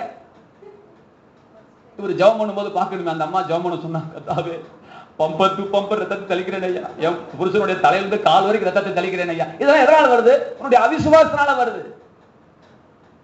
இந்த பலி எல்லாம் எப்படி இருந்துச்சு? அவிசுவாசத்தினால் நீ பலி செலுத்தி கொண்டிருக்கிறாய், நீ நாசமாய் போய் விடுவாய். உன் விசுவாசத்தின் தான் உனக்கு ஆகும். புரியுதா புரியலீங்களா? இதே ஒரு கார் மெக்கானிக் ஜெபம் பண்ணி இருக்கிறான், சிகரெட் குடிச்சு தண்ணி பாட்டை குடிச்சு ஓட்டுறான். அவனுக்கு மழை ஏத்துல உனக்கு எவ்வளவு பயம் வந்துச்சு? உனக்கு வசனத்தில் நம்பிக்கை இல்லை.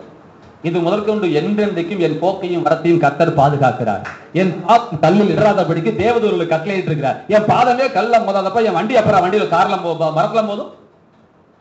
என்னை காக்கிற தேவன் தூங்குவதும் இல்லை உறங்குவதும் இல்லை. இந்த விசுவாசம் நமக்குள்ள இருந்தா நீ பம்பர் டு பம்பர் ரத்தத்தை தெளிக்கவும் மாட்ட. சோத்திரம் சோத்திரம் சோத்திரம் சோத்திரம் சோத்திரம் இப்ப ஒவ்வொரு டேர்னிங் சொல்லவும் மாட்ட. உன் ஜெபம் எதுக்கா பண்ற? அவிசுவாசத்தால வருதா? உபவாசம் எதுக்கா பண்ற? அவிசுவாசத்தால வருதா? கேட்டா கிடைக்கலைங்க, உபவாசமாவது போட்டு பார்க்கலாங்க. இது விசுவாசமா அவிசுவாசமாங்க? உன் ஜெபம் எப்படி கேட்கப்படும்?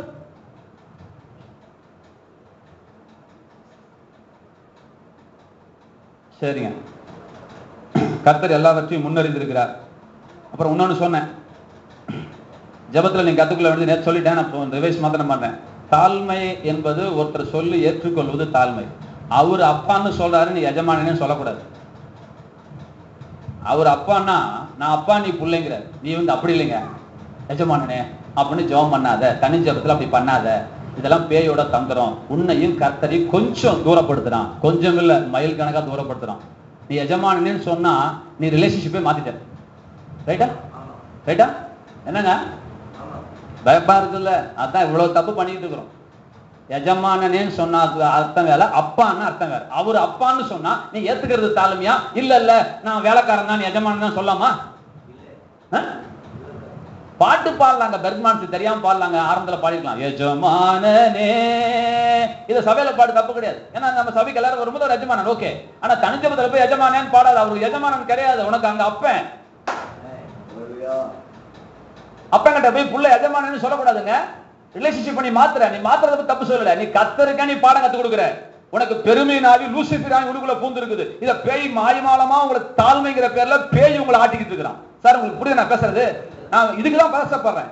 பேய் உங்களை ஏமாத்திட்டு இருக்காங்க, நான் கவலைப்படுறேன். நான் இது ஒரு சின்ன தப்புனா விட்டுட்டு போயிடுவேன். தப்பு கிடையாது. உங்களை தூரப்படுத்துகிறான். உன்னை எஜமான்னு சொல்லி உன்னை கத்தருக்கு உனக்கு இருக்கிற உறவை அவன் பால்படுத்துகிறான். அப்பா புள்ளகிட்ட பேசுறது எப்படிங்க? வேலைக்காரன் எஜமான்ட்ட பேசுறது எப்படிங்க? சொல்லுங்க. அவர் நம்மள நீதிமான் கையடிட்ட பேச போற, நீ கத்தர்கிட்ட மடியில உட்காந்து பேசணும். அவர் ஆண்டவருடைய மடியில. தெரிஞ்சு வச்சுக்கோங்க, இதான் காத்தல். அப்புறம் பாருங்க, அவர் நம்மள நீதிமான் சொல்லி இருக்கும் போது ஆண்டவரே நான் பிரதான பாவின்னு பவுல் ஜாமனார். எவன் ஜாமனா உனக்கு நான் சொல்றேன், நீ பாவி கிடையாதியா, நீ நீதிமான். பாட்டு பாட சொல்லு. ரத்தத்தாலே கழுவப்பட்ட நீதிமான், இயேசுவின் ரத்தத்தாலே கழுவப்பட்ட நீதிமான், நீதிமான் நான், நீதிமான் நான். எங்கயா சொல்ற? இந்த பாட்டு இங்க ஸ்டேஜ் இல்லையா? ரைட்டுங்க, சரி அதெல்லாம் விட்டுருங்க, நம்ம விஷயத்துக்கு வருவோம். என்ன இப்ப சொல்றேன் பாருங்க. ஆதலால் நீங்கள் ஜெபம் பண்ணும்போது எவைகள் எல்லாம் கேட்டுக்கொள்வீர்களோ, ஜெபித்துக் கொள்வீர்களோ இல்லை, கேட்டுக்கொள்வீர்களோ, வாக்கெல்லாம் ஒண்ணு முக்கியம். ஆஸ்க் வேற, பிரே வேற. அவைகளை எல்லாம் கவனிங்க, பெற்றுக்கொண்டு விட்டோம் என்று விசுவாசியுங்கள். கவனிங்க, அப்பொழுது சொல்லுங்க, அப்பொழுது. இப்ப இந்த அப்பொழுதுங்கிற வார்த்தை ரெண்டு அர்த்தம் இருக்கு, நல்லா புரிஞ்சுக்கோங்க. என்னங்க ஐயா கேளுங்க ஐயா. அப்பொழுது இப்ப பேசுதா இல்ல? என்னங்க சவுண்ட் காணோம். ஐயா சொல்றாரு இத தூக்குங்க பாஸ்டர், அப்ப சவுண்ட் வருங்கற. கவனிங்க, இல்ல விஷயம் ரெண்டு விஷயம் இருக்கு. இந்த அப்பொழுதுங்கிற வார்த்தைக்கு நீ அர்த்தம் புரிஞ்சுக்கணும். என்னம்மா சரிங்களா? அப்படின்னு என்ன அர்த்தம்னா, ஒரு காரியத்தை சொல்லி அப்பொழுதுன்னு சொன்னா அந்த காரியத்தை செஞ்சாதான் அது நடக்குன்னு அர்த்தம். ரைட்டுங்களா? அது செய்யாட்டி நடக்காதுன்னு அர்த்தம். ரெண்டு விஷயம் உங்களுக்கு புரியல? இது செஞ்சதான் நடக்கும், அதான் அப்பொழுது. திருவாணி காணா போச்சு, ஆண்டவரே ஆண்டவரேங்க, தேடுமா கிடைக்கும் அப்படிங்கிறோம். அப்ப தேடினாதான் கிடைக்கும். தேடுனா கிடைக்குங்கிறது ஒண்ணு, தேடுனா தான் கிடைக்கும், தேடாவிட்டால் அது ரெண்டு அர்த்தம் இருக்குது அப்பொழுது. ஐயா புரியுதுங்களா ஐயா? இப்ப நாளைக்கு சபையில் பிரசங்கம் பண்ணுங்க ஐயா. அப்பொழுது அப்படின்னா ரெண்டு அர்த்தம் இருக்குது. ஒண்ணு செஞ்சாதான் கிடைக்கும், செய்யாட்டி கிடைக்காது. அதுதான் அர்த்தம். ஒன்லி வென் அப்படின்னு அர்த்தம். அப்பொழுது மட்டுமே அர்த்தம். சரிங்களா? ரைட்டுங்க. அப்ப அப்பொழுது அவைகள் எல்லாம் உங்களுக்கு உண்டாகும் அப்படின்னா என்ன அர்த்தம்னா, அந்த அவைகள் எல்லாம் நம்ம ஜபங்கள் உண்டாகுது, நம்ம ஜபங்களுக்கு பதில்கள். ரைட்டா? அவைகள் எல்லாம் நம்ம ஜபங்களுக்கு பதில்கள் உண்டாகும். இப்ப கவனிங்க, உண்டாகுங்கிறதுக்கும் உதாரணம் சொல்றேன். தயாரித்தல் அப்படிங்கிறதுக்கு சிருஷ்டித்தல்ங்கிறதுக்கு வித்தியாசம் தெரியுமா? நமக்கு தெரியும், நான் சொல்றேன். இது தயாரிக்கப்பட்டதா சிருஷ்டிக்கப்பட்டதா? தயாரிக்கப்பட்டது. ரைட்டுங்களா? தயாரிக்கப்பட்டது வேற, சிருஷ்டிக்கப்பட்டது வேற. சிருஷ்டிப்புனா நான் தேவன் ஆதியிலே வானத்தையும் பூமியும் தயாரிச்சாரா? வானமும் பூமியும் உண்டாக கடவுது, வெளிச்சம் உண்டாக கடவுது. மனுஷன் என்ன செஞ்ச தெரியுமா உங்களுக்கு?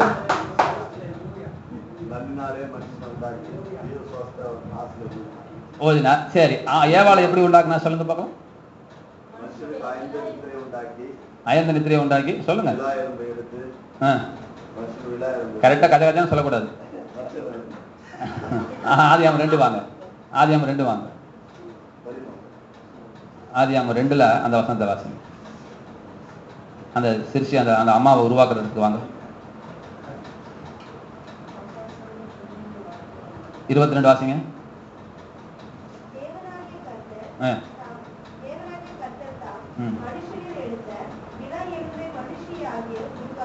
நீ பாட்டுங்க. இப்ப உண்டாக்கிய உருவாக்கியா? 7வது வசனம் வாசிங்க.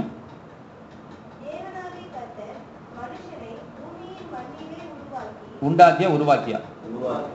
மத்ததெல்லாம் உண்டாக்கி, இதெல்லாம் இதை கண்டுபிடிச்சுக்கோங்க. உண்டாக கடவுது உண்டாக கடவுனார்ல, இங்க வந்து உண்டாக கடவுது கிடையாது. அது என்னங்க, உண்டாக்குதலுக்கும் உருவாக்குதலுக்கும் ஒரு வித்தியாசம் தெரிஞ்சுக்கோங்க. என்னம்மா வந்ததுக்கு எதாவது கத்துட்டு போங்க. உண்டாக்குதல் உருவாக்குதல் அப்படின்னா ஒன்னுல இருந்து இன்னொன்னு செய்யறதுக்கு பேரு உருவாக்குதல். மூலப்பொருளை வச்சு ஒண்ணு செய்ய, அது பேர் உருவாக்குதல். உண்டாக்குதல்னாலும் சிருஷ்டித்தல்னாலும் ஒன்று. ஒண்ணுமே இல்லாததுல இருந்து ஒரு காரியத்தை கொண்டாந்தான்னா அது பேரு உண்டாக்குதல் அர்த்தம். இப்ப மனுஷனை கத்தரு மனுஷன் உண்டாக்கணும்னு சொல்லல, மண்ணுல எடுத்துட்டாரு பாத்தீங்களா ஒரு மூலப்பொருள், அப்ப அது வந்து உண்டாக்குதல் அல்ல, அது உருவாக்குதல். இவன் விதாஞ்சல் ஒரு பொம்பளை செஞ்சாரு பாத்தீங்களா, அது பேர் சிருஷ்டித்தல் அல்ல, அது உருவாக்குதல். அது உண்டாக்குதல் அல்ல, அது உருவாக்குதல். ஒன்றும் இல்லாததிலிருந்து ஒண்ணு கொண்டு வந்தீங்கன்னா அது உண்டாக்குதல். என்னங்க, ஒன்றிலிருந்து ஒண்ணு கொண்டு வந்தீங்கன்னா அது பேர் என்னங்க, உருவாக்குதல். நல்லா கவனிச்சுக்கோங்க. இப்ப உங்கள் ஜபங்களுக்கு பதில் உண்டாகுமா உருவாகுமான்னு நான் கேட்கிறேன். என்னங்க வாசிங்க? அப்பொழுது அவைகள் உங்களுக்கு உண்டாகும், உருவாகும் இல்ல உண்டாகும். ஒரு ஆமென் சொல்லுங்களேன். என்ன சார் அர்த்தம்னா, உன் ஜெபம் கேட்கப்படுவதற்கு 1% கூட சாதகம் இல்லாவிட்டாலும் உன் ஜெபத்துக்கு பதில் நிச்சயமாய் கிடைக்கும். உன் ஜெபம் கேட்கப்படுவதற்கு 1% கூட சாதக கூறுகள் இல்லாவிட்டாலும் நிச்சயமாகவே அவைகள் உங்கள் ஜெபங்களுக்கு பதில்களை அது இல்லாவிட்டாலும் உண்டாக்கி கொடுத்து விடும். இப்போ ஒரு ஃபார்முலா சொல்றேன், எழுதிக்கோங்க தாமஸ் ஐயா. என் சர்ச்சில் நான் ஒவ்வொரு நாளைக்கு ஃபார்முலா சொல்லி தான் நான் போடுவேன். எப்போ சொன்னாலும் ஃபார்முலா போட்டு கட்டம் போட்டுருங்க. இருந்தால் உருவாக்கு, இல்லாவிட்டால் திரும்பி வந்துடாத உண்டாக்கு. எழுதிக்கோங்க, நான் சொல்றேன், கேட்டுட்டு இருக்கிறீங்க போதும். நீங்க எழுத ரொம்ப முக்கியமான ஃபார்முலா. முதல்ல சொல்லுங்க பார்க்கலாம். இருந்தால் உருவாக்கு, இல்லாவிட்டால் உண்டாக்கு. நம்மளாம் ஆண்டோடைய பிள்ளைங்க, அவருடைய சாயல்ல சிருஷ்டிக்கப்பட்டிருக்கிறோம். அவருக்கு இந்த மாதிரி 2 கை தொங்கும் நினைச்சுக்காதீங்க. தேவனை ஒருத்தனும் பார்த்ததில்லை.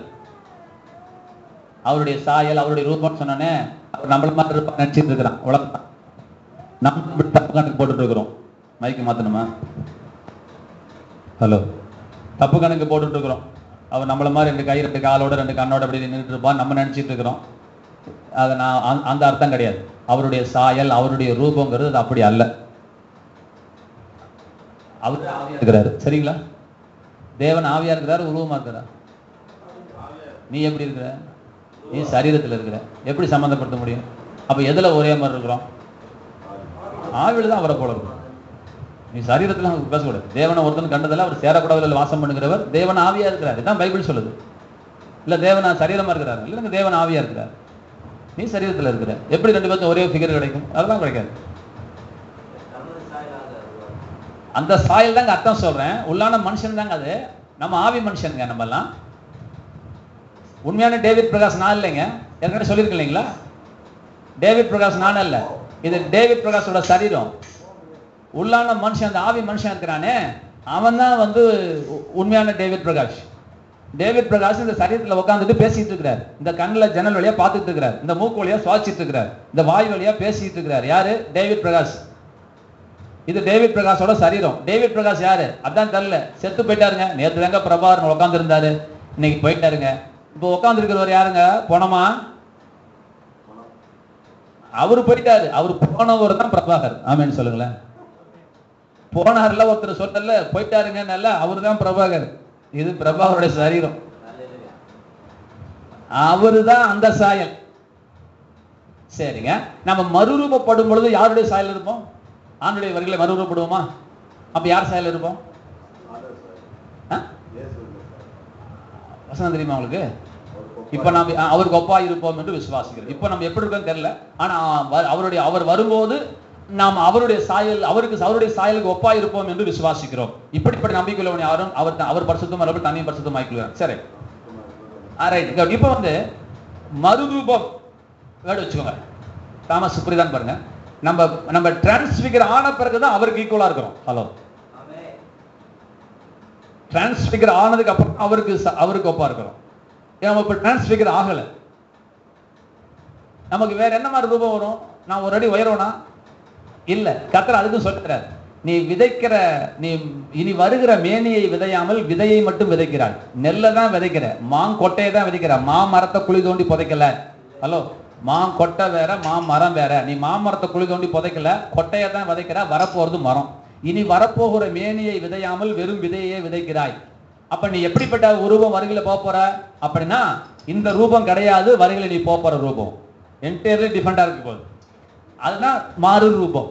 அந்த மறுரூபம் தான் அவருடைய சாயல். இதல்ல, இந்த சரீரம் அல்ல. சரி, விட்டுருங்க, அதெல்லாம் நம்ம சப்ஜெக்ட் மாறு. அப்ப அவருடைய சாயல் என்னன்னா, உண்டாக்குதல் அவருடைய சுபாவம். எல்லாத்தையும் உண்டாக்கடவுன்னு சொல்லிட்டு இப்பொழுது மனுஷனை நம்முடைய சாயல்ல உண்டாக்குனார். அதுதான் அவருடைய ஸ்டைல். என்னன்னா, நான் எப்படி சொல்லி உண்டாக்கணும், அது போல என் பிள்ளைங்களும் தங்களுடைய வாழ்க்கையில அவர்கள் விரும்புகிற ஒரு நல்ல வாழ்க்கையை சொல்லி உருவாக்கி கொள்ள வேண்டும். அப்படிப்பட்ட வல்லமையை நான் என் பிள்ளைகளுக்கு தந்திருக்கிறேன். அவர் எப்படி வானம் உண்டாக்குறது, குரங்கு இப்படி நினைச்சாரு, அப்படி உண்டாக்குனார். வெளிச்சம் உண்டாக்குறதுன்னு சொல்லி வெளிச்சத்தை கொண்டு வந்தார். வெளிச்சம் வேணும்னு விரும்புறீங்க, வெளிச்சம் வராது. வெளிச்சம் உண்டாக்குறதுன்னு சொன்னதான் வெளிச்சம் வரும். ஆமேன்னு சொல்லுங்க. உங்க பிரச்சனை தீர்ந்து நினைக்கிறீங்க, தீராது. தீரும் அப்படின்னு சொன்னதான் தீரும். சரிங்க, இப்ப நம்ம விஷயத்துக்கு வரலாமே. அப்ப என்ன சொல்ல வரேன், இருந்தால் உருவாக்கு, இல்லாவிட்டால் உண்டாக்கு. உன் பிரச்சனைக்கு பதில் தேவை. சாத்திய கூறுகள் இருந்தால் உருவாக்கு, உன்னால முடிஞ்சதை செய்ய, முடியலன்னா பயப்படாத, இயேசுவின் நாமத்தில் அது உண்டாக கடவுதுன்னு சொல்லு. ஆமேன்னு சொல்லுங்களேன்.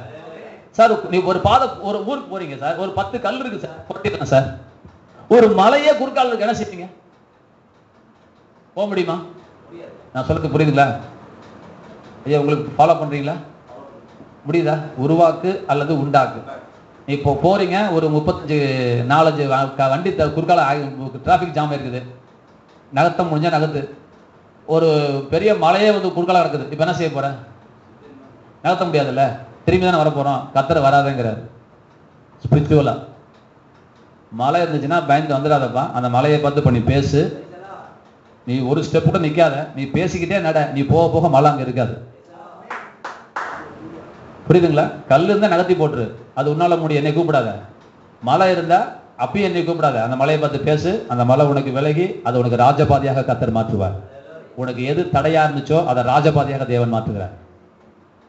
பயப்படாத, நீ ஏன் புள்ள, நான் என்ன செஞ்சாலும் நீ செய்யணும். புரியுதுங்களா? ரைட்டுங்க. அதனால இருந்தா உருவாக்குங்க. குழந்தை பக்கம் வலி இருந்தா எல்லா ட்ரீட்மெண்ட் பாருங்க. டாக்டர் முடியலன்னு சொன்னா பயந்துராத, உண்டாக்கு. இயேசுவின் நாமத்தினாலே சுகம் உண்டாக கடவுது, புது கிட்னி உண்டாக கடவுது. பேசி உருவாக்கு சுகத்தை. முடிஞ்சா மருந்து சாப்பிடு, மருந்து கட்டுப்படலையா பயப்படாத, உண்டாக்கு. உண்டாகும், அப்பொழுது அவைகள் உங்களுக்கு உண்டாகும். ஆமென் சொல்லுங்க சார். அப்பொழுது அவைகள் உங்களுக்கு உண்டாகும். நானா சொல்றேன், கர்த்தர் சொல்றாருங்க. சரிங்க. அப்ப உண்டாகுங்கிறது எதிர்காலம், இதெல்லாம் வச்சுக்கோங்க. உண்டாகுங்கிறது எதிர்காலம். அம்மா கவனிக்கிறீங்க? ஐயா கவனிக்கிறீங்களா? ஒரு காரியம் நீ செஞ்சாதான் உன் ஜெபத்துக்கு பதில் உண்டாகுமா? ஃபியூச்சர் எவ்வளவு லொல்லு பாருங்க கர்த்தருக்கு. நீ ஒரு காரியம் செஞ்சாதான் உன் ஜெபத்துக்கு ஆன்சருக்கு. உன் கொஸ்டின், உன்னுடைய பேப்பரே நான் திருத்த ஆரம்பிப்பேன். நீ அப்ளிகேஷன் போட்ட பேப்பர் அப்பதான் முதல் பேஜ் இருந்து 2வது பேஜுக்கு நகர ஆரம்பிக்கும். அப்பதான் மேனேஜருக்கு போகும். இன்னும் நகரவே இல்லை. இனிமே தான் உருவாக போகுது, இனிமே தான் உண்டாக போகிறது. நீ ஒரு காரியம் செய்யணும். இங்க என்ன சொல்ல வரான்னா, உங்க ஜெபத்துக்கு பதில் வரதுக்கு நீங்க என்ன செய்யணும்னு சொல்றாரு. நல்லா புரிஞ்சுக்கோங்க. இதுவே நம்மளுக்கு தெரியல. உன் காய் நகருன்னா, உன் ஜெபத்துக்கு பதில் உண்டாகணும்னா, ஐயா புரியுது நான் பேசுறது? உன் ஜெபத்துக்கு பதில் வரணும்னா, நடக்கணும்னா, நீ ஜெபிச்சது நடக்கணும்னா நீ ஒரு காரியம் செய்யணும். ஒரே ஒரு காரியம் செய்யணும். அதை கத்துக்கோங்க இன்னைக்கு. என்ன சார் நினைக்க செய்யணும்? அது கிடைச்சிருச்சின்னு நம்பணும். ஆமென் சொல்லுங்க. இது எவ்வளவு பெரிய லொல்லு தெரியுங்களா? உலகத்துல ஒரு ஞானி கூட எழுத முடியாது, ஒரு ஞானி கூட எழுத முடியாது. நல்லா கவனிங்க. என்கிட்ட இது இல்லைன்னு தான் வரேன். அவர் சொல்றாரு, இது உங்ககிட்ட இருக்குன்னு நினைச்ச பிறகுதான், இது உங்ககிட்ட நான் கொடுத்துட்டேன் நீ நினைச்ச பிறகுதான் இது உன் கைக்கு வருவதற்கு நான் ஆளை வச்சு அதை கொண்டாடுறதுக்கு நான் ரூட்டை உண்டு பண்ணுவேங்கிறாரு. எப்படி ஐயா புரியுதுங்களா? இந்த மைக் என்கிட்ட இல்லை, நான் கத்தாவே கார்லெஸ் மைக் ஒன்றும் பான் ஜெபிக்கணும். கத்த சொன்னாரு, நீ ஜெபிக்கும் பொழுது இது நான் கொடுத்துட்டேன்னு நம்பு, இது உன் கைக்கு வந்துருச்சு நம்புனா, அதுக்கு பிறகு யாருடைய உள்ளத்திலேயாவது போய் அவங்ககிட்ட ஒரு கார்லெஸ் மைக் வாங்கி கொடுன்னு சொல்லி கத்தர் பேச ஆரம்பிப்பார். எப்பங்க? எதை விசுவாசிக்கும் போதுங்க? மைக்க கத்தர் கொடுத்துட்டாரு நம்பின பிறகுதான் ஒருத்தர் உள்ளத்துல போய் கத்தர் பேச ஆரம்பிப்பார். பாருங்க, கிடைச்சிருச்சு நீ நம்பின பிறகு. இது எப்படி நான் சொல்லி புரிய வச்சேன், ரொம்ப கஷ்டமான சப்ஜெக்ட் கிடையாது. நான் 10 நிமிஷத்துல முடிக்கணும், கத்தர் தான் வெளிச்சம். எப்படின்னு சொல்லிடுறேன், புரிஞ்சுக்கோங்க. கிடைச்சிருச்சுன்னு எப்படி நம்புறது சொல்றேன், புரிஞ்சுக்கிறீங்களா? கிடைச்சிருச்சுன்னு நம்பினாதான் கிடைக்கும் எதிர்காலத்துல. கிடைச்சிருச்சுன்னு நம்பினாதான் எதிர்காலத்துல கிடைக்குங்கிற இதுதான் அந்த லாங்குவேஜ். இது கர்த்தருடைய லாங்குவேஜ். கிடைச்சிருச்சுன்னு எப்படிங்க நம்புறது? அதுதான் நான் சொல்லி தர போறேன். அதைத்தான் நான் சொல்லி தர போறேன். புரியுதுங்களா? நல்லா கவனிச்சுக்கோங்க. ஒரு மாடு ஒரு 10 அடி ஆழமுள்ள ஒரு பெரிய தண்ணீர் உள்ள ஒரு ஏரியில நான் கொண்டு போய் ஹெலிகாப்டர்ல தூக்கி கொண்டு போய் நடு ஏரியில போட்டுறேன். ஏரின்னா தெரியுங்களா? ஏரி, குளம், குட்டை ஏதோ ஒன்று வச்சுக்கோங்க. அதில் கொண்டு போய் மாட்டை கொண்டு போய், மாடு பார்த்துருக்கீங்களா? மாட்டை கொண்டு போய் உள்ளுக்குள்ள போட்டுறீங்க. இப்போ அந்த மாடு பொழைக்குமா செத்து போயிடுமா? நீங்க சொல்லுங்க, நீங்க சொல்லுங்க. ஆந்திராக்காரன் தான், செத்து போயிடும். அதெல்லாம் பேசாதீங்க, ஒன்றும் தெரியாம உட்காந்து என்ன நான் சொல்றேன் கேளுங்க. நீச்சல் அடிக்க தெரியாத மனுஷனை தவிர உலகத்துல கொசுல இருந்து, பாம்புல இருந்து, ஒட்டகம் முதற்கொண்டு, திமிங்கலம் முதற்கொண்டு, யானை முதற்கொண்டு போட்டாலும் அது முழுகி செத்துறாது, நீந்தி கரையேறிடும். நான் ஆண்டவனை முட்டாளா சாகரத்துக்கு ஒப்பு கொடுக்கறதுக்கு? ஒரு மாடு கூட முழுகாதுங்க. நீச்சல் அடிக்க தெரியாத ஒரே ஒரு தான் அந்த திருவள்ளூர் மட்டும் அந்த டவுன்ல இருக்கிற ஆள் மட்டும்தான். மிச்சம் எல்லா மிருக ஜீவன்லையும் எலியிலிருந்து, பாம்புலேருந்து, யானையிலிருந்து, ஒட்டகம் முதற்கொண்டு, திமிங்கலம் முதற்கொண்டு, காண்டாமிருகம் முதற்கொண்டு அது முழுகாது, அது கரையேறிடும். இதை முதல் நீங்க தெரிஞ்சுக்கோங்க, மண்டைக்குள்ள கொண்டு வாங்க. இப்ப என் கேள்வி என்னன்னு கேளுங்க. நான் கேள்வி கவனிங்க. மாடு தண்ணியில விழுந்த பின்பு இறைவா என்னை காப்பாத்துன்னு சொன்ன பிறகு கர்த்தர் மாட்டுக்கு வந்து முன்னங்கால 30 டிகிரி தூக்கு, இந்த லெப்ட் கால 45 டிகிரி தூக்கு, இதை இப்படி அடி, அதே நேரத்தில் பின்னாடி கால வந்து ஒரு 35 டிகிரி மேற்க தூக்கு, கிழக்க தூக்கு, இப்படி இப்படி அடி அப்படின்னு சொல்லி கொடுத்தாரா சார்? மாடு இல்ல சார், மாட்டு இனம் உருவாகும் முன்னதாகவே ஒருவேளை அந்த மாடு தண்ணியில விழுந்தா அது தப்பித்துக் கொள்வதற்கான பலனை தேவன் மாட்டுக்குள்ளே வைத்துத்தான் அனுப்பி இருக்கிறார். கை தட்டுங்க சார். ஒன்னும் புரியாம உட்கார்ந்துட்டு இருக்காதீங்க. உங்களுக்கு புரியல?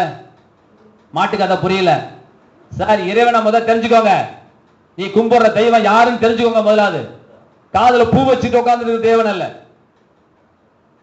ஒரு மாட்டு இனத்தை உருவாக்கும் முன்பதாகவே அந்த மாடு ஒருவேளை தண்ணீர்ல விழுந்தா தன்னை பாதுகாத்துக் கொள்வதற்கு அந்த மாட்டுக்கு நீச்சல் என்ற ஒன்றை கற்றுக் கொடுத்து இந்த பூமியில ஜெனிப்பித்தவர் நம்முடைய தேவன். கீழே விழுந்த பிறகு காப்பாத்துறதல்ல. இப்போ இன்னொரு வெளிப்பாடு சொல்றேன் கேளுங்க. 10 அடி ஆழத்துல மாடு நீந்துமேயானால் 50 அடி ஆழத்துல மாடு நீந்துமா? சொல்லுங்க. பயப்படாம பேசுங்க. நான் கொம்பு வச்சுட்டா இருக்கிறேன். பேசுங்க. நீந்துமா நீந்தாத? 10 அடி ஆழமும் ஒண்ணுதான், 10 கிலோமீட்டர் ஆழமும் ஒண்ணுதான். நீச்சல் தான் விஷயம். ஆமேன்னு சொல்லுங்க. இப்ப நான் உங்களுக்கு சொல்றேன் கேளுங்க.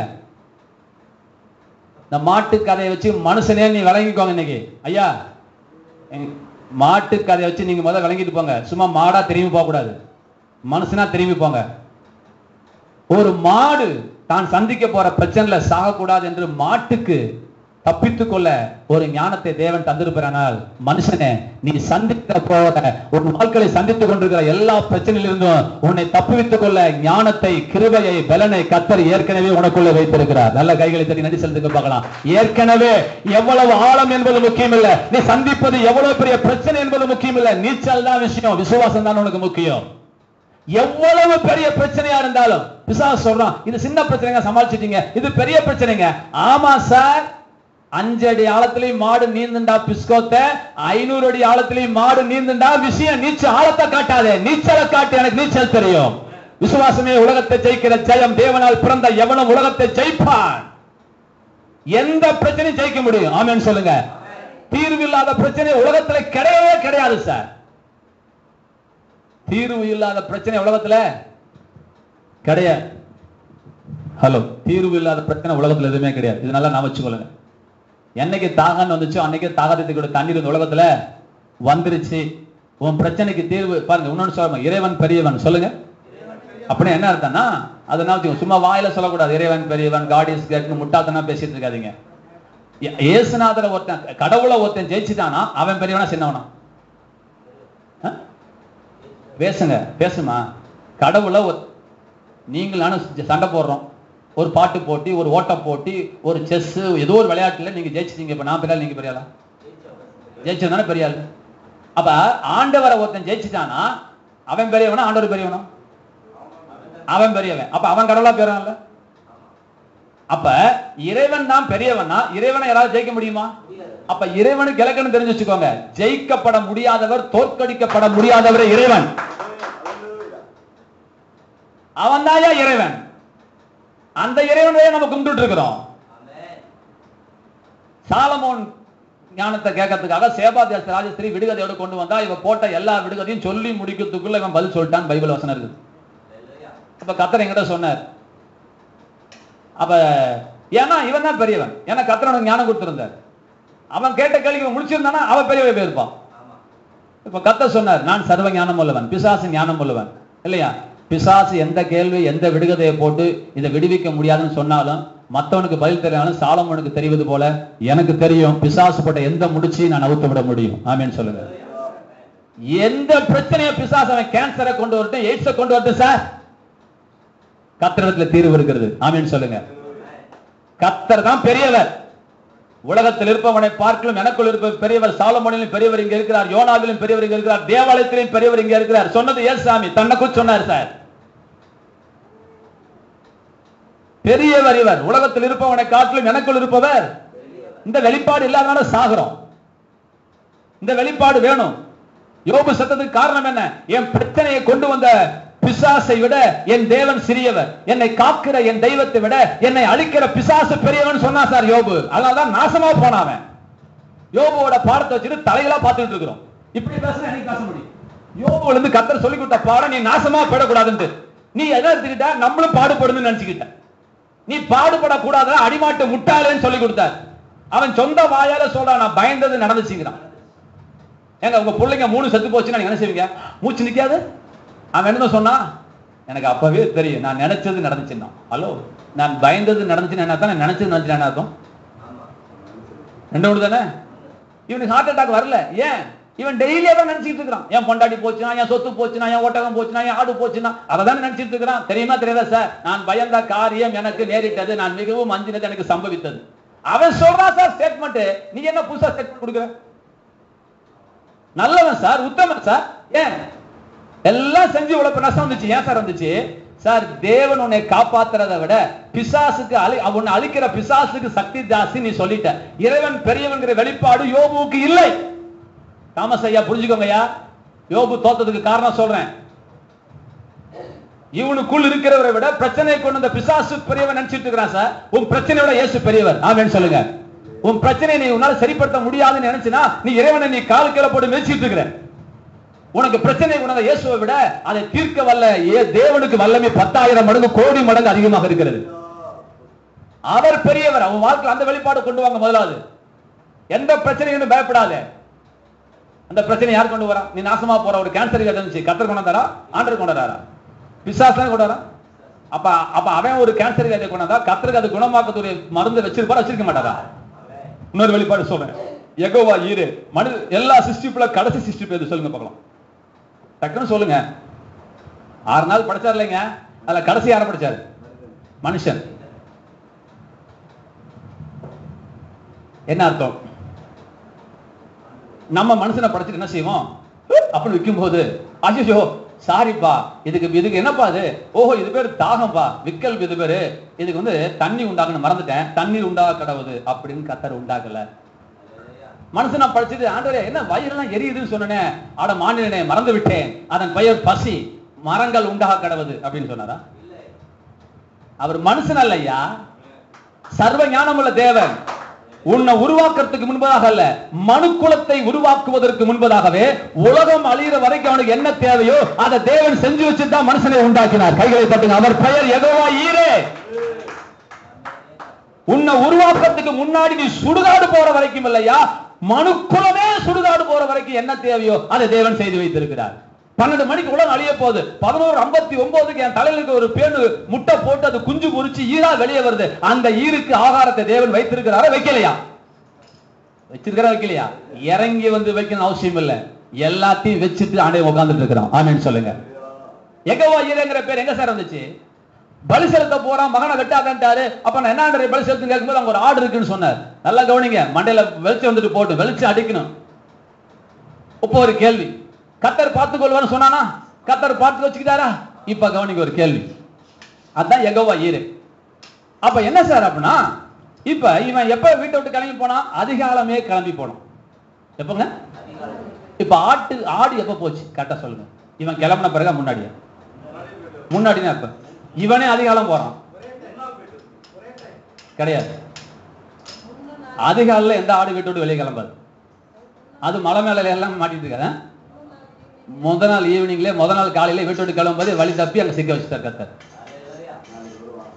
உனக்கு தேவை இப்பதான் தெரியும், ஆனால் கர்த்தருக்கு ஏற்கனவே தெரியும் உன் தேவை. சார் சந்தோஷமா இருங்க. உங்க புள்ள கிணத்துல வந்துருச்சு, ஆண்டவரே காப்பாத்துங்கிறீங்க, ஒரு ராமசாமி வந்து காப்பாத்திடுறான். அப்பா நல்ல வேளை கர்த்தர் ராமசாமி கொண்டாந்தாரு. இல்லப்பா, உனக்கு புள்ள உழவுன்னு இப்பதான் தெரியும். உன் புள்ள உழவுன்னு கர்த்தருக்கு ஏற்கனவே தெரிஞ்சு உன் புள்ளைய காப்பாத்த நீச்சல் தெரிஞ்ச ராமசாமியை கர்த்தர் வைத்த கலைக்கு ஏற்கனவே கொண்டாந்து வச்சிருக்கிறார். அதனால உன் புள்ள தப்பிச்சா. கை தட்டுங்க சார். நீ கேட்ட பிறகு அல்ல பதில், நீ கேட்பதற்கு முன்பதாகவே பதில் தேவன் தந்து விட்டார். அதைத்தான் பெற்றுக்கொண்டு விட்டோம் என்று விசுவாசிகள் கர்த்தர் சொல்றார். இனிமே உனக்கு செய்ய வேண்டியது ஒண்ணும் கிடையாது சார். இனிமே இந்த உலகத்தோட ரட்சிப்புக்கு கர்த்தர் இறங்க வேண்டிய அவசியம் இல்லை சார், ஏற்கனவே செய்து விட்டார். ஏரோப்ளேன்ல போறீங்க, போன உடனே லைஃப் ஜாக்கெட் எப்படி யூஸ் பண்றீங்க அப்படின்னு சொல்லி தராங்க. ஏன் சார், ஒரு ஏரோப்ளேன்ல போறவன் நீ பொசுக்குன்னு கடல்ல பொசுக்குன்னு கீழே விழுந்தா நீ செத்துறக்கூடாதுன்னு சொல்லிட்டு உனக்கு லைஃப் போட்ட வச்சிருந்தா கர்த்தர் அதை விட ஞானம் விடுவார். நீ தப்பு மீதற்கு ஒரு ஞானத்தை வைத்திருப்பார, வச்சிருக்க மாட்டாரா? ஒண்ணுக்கு வந்து 10 என்ன சொல்கிறது? மனுஷனுக்கு நேரிட சோதனை என்று உனக்கு வேற எந்த சோதனை நேரிடவில்லை, சோதனையோடு கூட சோதனை தாங்கத்தக்கதாகவும் அதிலிருந்து தப்பித்துக் கொள்ளும்படியான போக்கையும் அவர் உனக்கு வைத்திருக்கிறார். ஏதோ உனக்கு ஜெபம் பண்ண பிறகு கர்த்தர் உனக்கு வந்து அவசரப்பட்டு செய்ய நினைச்சிட்டு இருக்காதீங்க. ஏற்கனவே தேவன் செய்திருக்கிறார், ஏற்கனவே தேவன் செய்து வைத்திருக்கிறார். இதை மட்டும் நீங்க மனதிலே நான் வச்சுக்கொள்ளுங்க.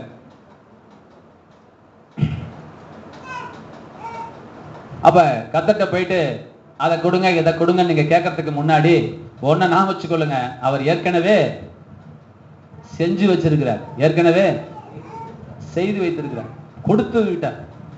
இனிமே வந்து அவர் தருவதற்கு ஒண்ணுமே கிடையாது, ஒண்ணுமே செய்ய மாட்டார் கர்த்தர். இப்ப அவர் ஒண்ணுமே செய்ய வேண்டிய அவசியம் கிடையாது. உங்களுக்கு ஒரு உதாரணம் சொல்லிட்டு முடிச்சிடறேன்.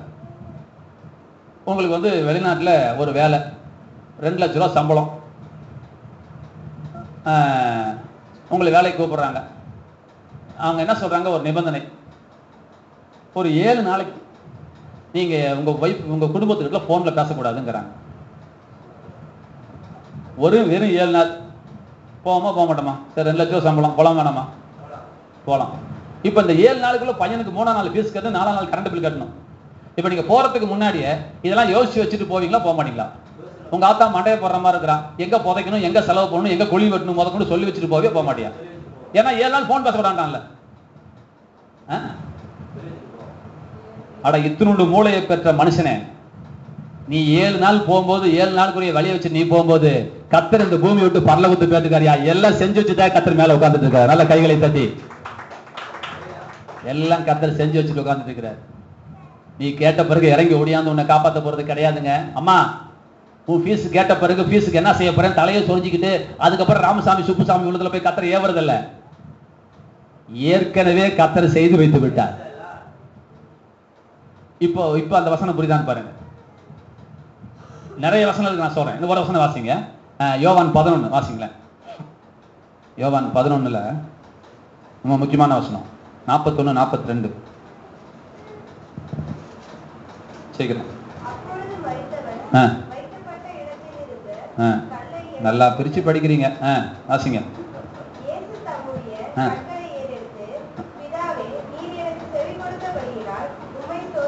எல்லாம் சொல்லுங்க. நீர் எனக்கு செவி கொடுத்தபடியால் உம்மை ஸ்தோத்திரிக்கிறேன். கவனிங்க சார், ஒரு வெளிப்பாடு வாங்கிட்டு போங்க, சும்மா அப்படி உட்காந்துட்டு இருக்காதீங்க. அம்மா கவனிங்கம்மா, ஊழியக்காரம்மா, ஜபன் ஜபன் கேட்குறீங்களா? முதல் ஜபத்தை விளங்கிக்குவாங்க.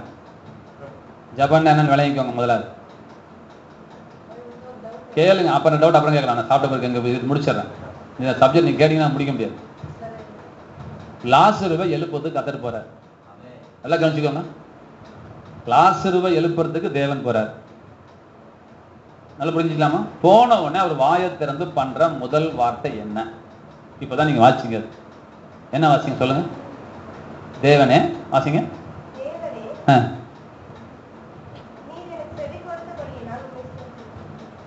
நல்லா கவனிங்க, நல்லா கவனிங்க. அம்மா கவனிங்கம்மா. யோவான் 11 40 நம்ம காது கொடுத்து கேளுங்கம்மா, அதுதான் முக்கியம். நம்பர் போட்டு ரவுண்ட் அடிக்கிறது தான் முக்கியம். நீங்க கேளுங்க. செவி கொடுத்தபடியால் சொல்லுங்க.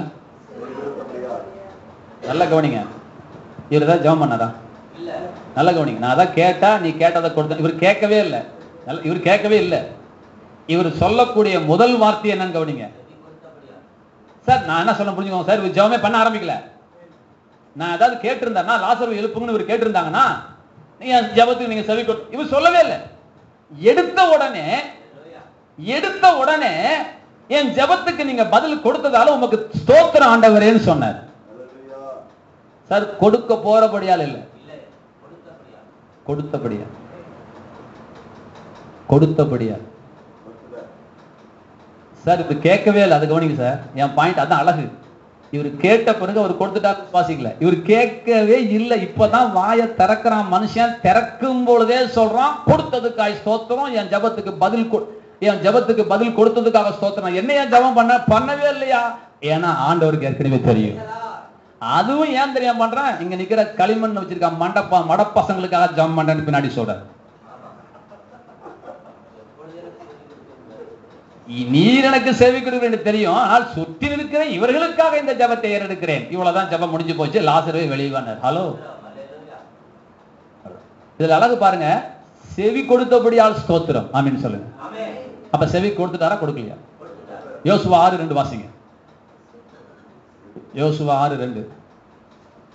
ஜெபம் பண்ணும்போது அவர் ஆன்சர் கொடுத்துட்டாரு நம்புங்கம்மா, அப்பதாம்மா பதில் வரும். அவர் என்னமோ 4 நாள் கழிச்சு கொடுக்க போறான்னு நினைச்சிட்டு இருக்கிறீங்க. யோசுவா 6:2. கர்த்தர் யோசுவாவை நோக்கி இந்த எரிகோவையும் அதன் ராஜாவையும் யுத்த வீரரையும் உன் கையில் ஒப்பு கொடுத்தேன். சொல்லுங்க, ஒப்பு கொடுத்தேன். ஆமா, இங்க பாருமா, அப்புறம் பரட்டுவார். புதிய ஏற்பாட்டுல போய் யோசுவா போறனா கிடைப்பாரா? உங்க அம்மாவை திட்டணும்.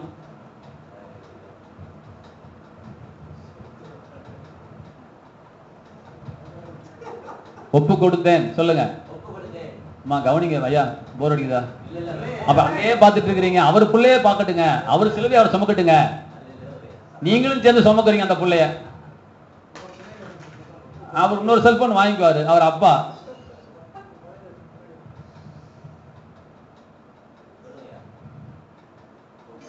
கவனிங்க, ஒப்பு கொடுத்தேன். இறந்த காலம் நல்லா கவனிக்கணும். எரிகோ சுவர் வானத்தினே நிக்குது. பூணு யுத்தம் ஆரம்பிக்கல, கத்தி எடுக்கல, சண்டை போடல. இவனுக்கு ஒரு சண்டை வரப்போதுன்னு உள்ள இருக்கவனுக்கு தெரியாது, இவனுக்கும் தெரியாது. ஆனா கர்த்தர் சொன்னாரு, ஒப்பு கொடுத்துட்டேன்னு என்ன தெரியுமா அர்த்தம்? நீங்க ஜெயிச்சிட்டீங்கன்னு சொன்னாரு. கை தட்டுங்களேன், நல்லா கை தட்டுங்க சார். நீங்க ஜெயிச்சிட்டீங்க, நான் ஒப்பு கொடுத்துட்டேன், நீங்க ஜெயிச்சிட்டீங்க. இதுதான் சார் லாங்குவேஜ், இதுதான் சார் கடவுள் லாங்குவேஜ். ஆபிரகாம் என்னங்க அர்த்தங்க? பல ஜாதிகளுக்கு தகப்பனுங்க கிடையாதுங்க, போட்டு கொலை பண்ணாதீங்க. பல ஜாதிகளுக்கு உன்னை தகப்பனாய் ஏற்படுத்தினபடியால் உனக்கு ஆபிரகாம் என்ற பெயர்னு சொன்னார். அப்படின்னா என்ன அர்த்தம்னா, நீ ஏற்கனவே பல பிள்ளைகளை பெற்று எடுத்தவன். ஹலோ, எடுக்க போறவன் அல்ல, ஏற்படுத்தினேன். ஜாதிகளுக்கு தகப்பனாய் உன்னை ஏற்படுத்தி விட்டேன். இங்கிலீஷ்ல காட்டவர் ஏற்படுத்தி விட்டேன். I have made you the father of many nations. நான் உன்னை ஏற்படுத்தி இருக்கிறேன். திரும்பி பிரசன்ட் பெர்ஃபெக்ட் அங்க வருகிறது.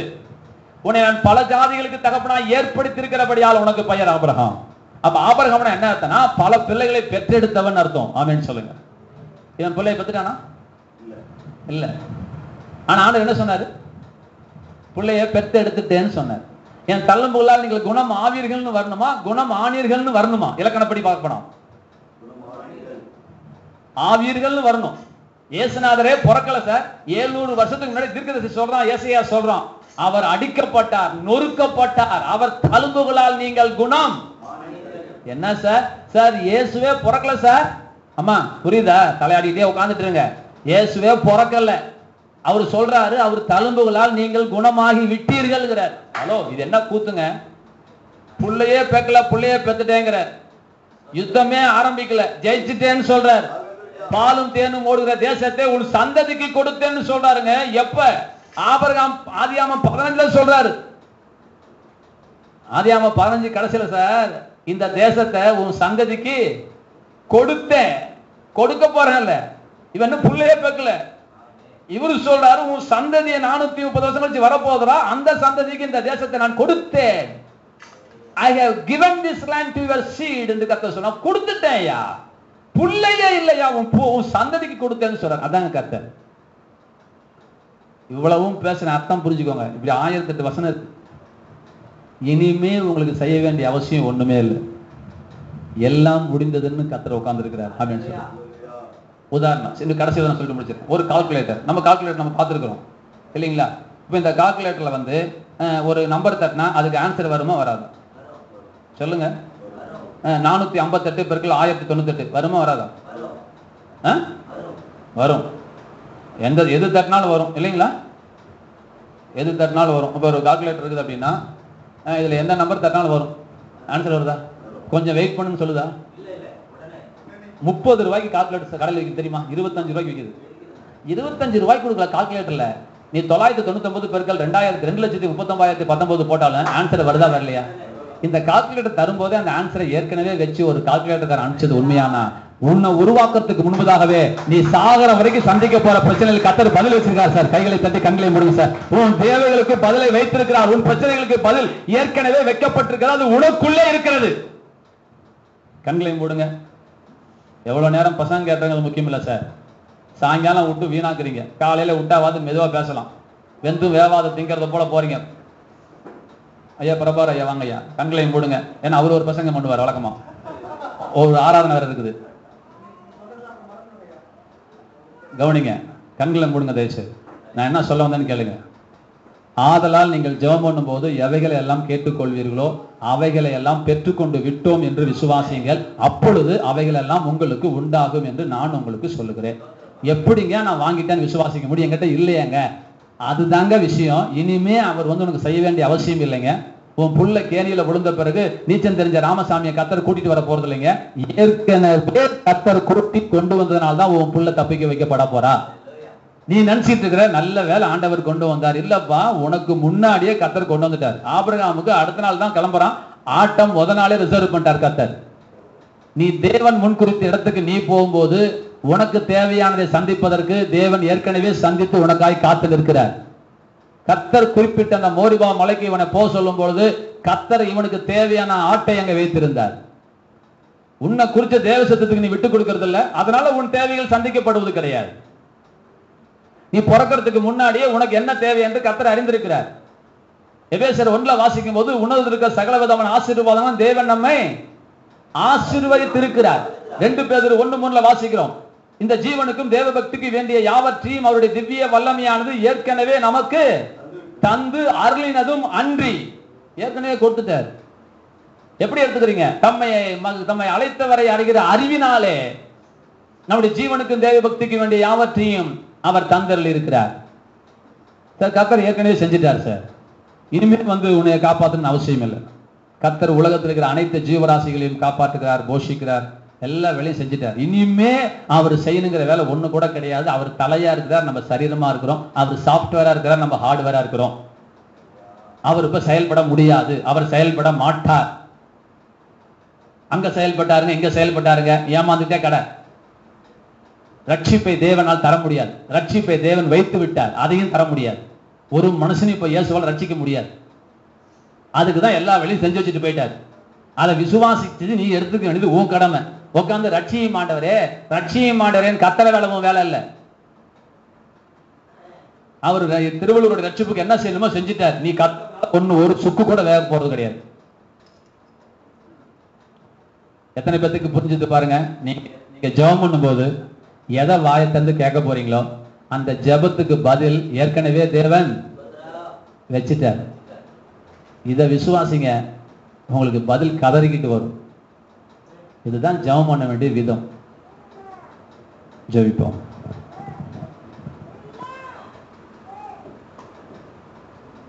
அல்லேலூயா. நம்ம நல்லா எழுந்திருப்போமா? ஸ்தோத்திரம் ஸ்தோத்திரம் ஸ்தோத்திரம். நன்றி நன்றி நன்றி.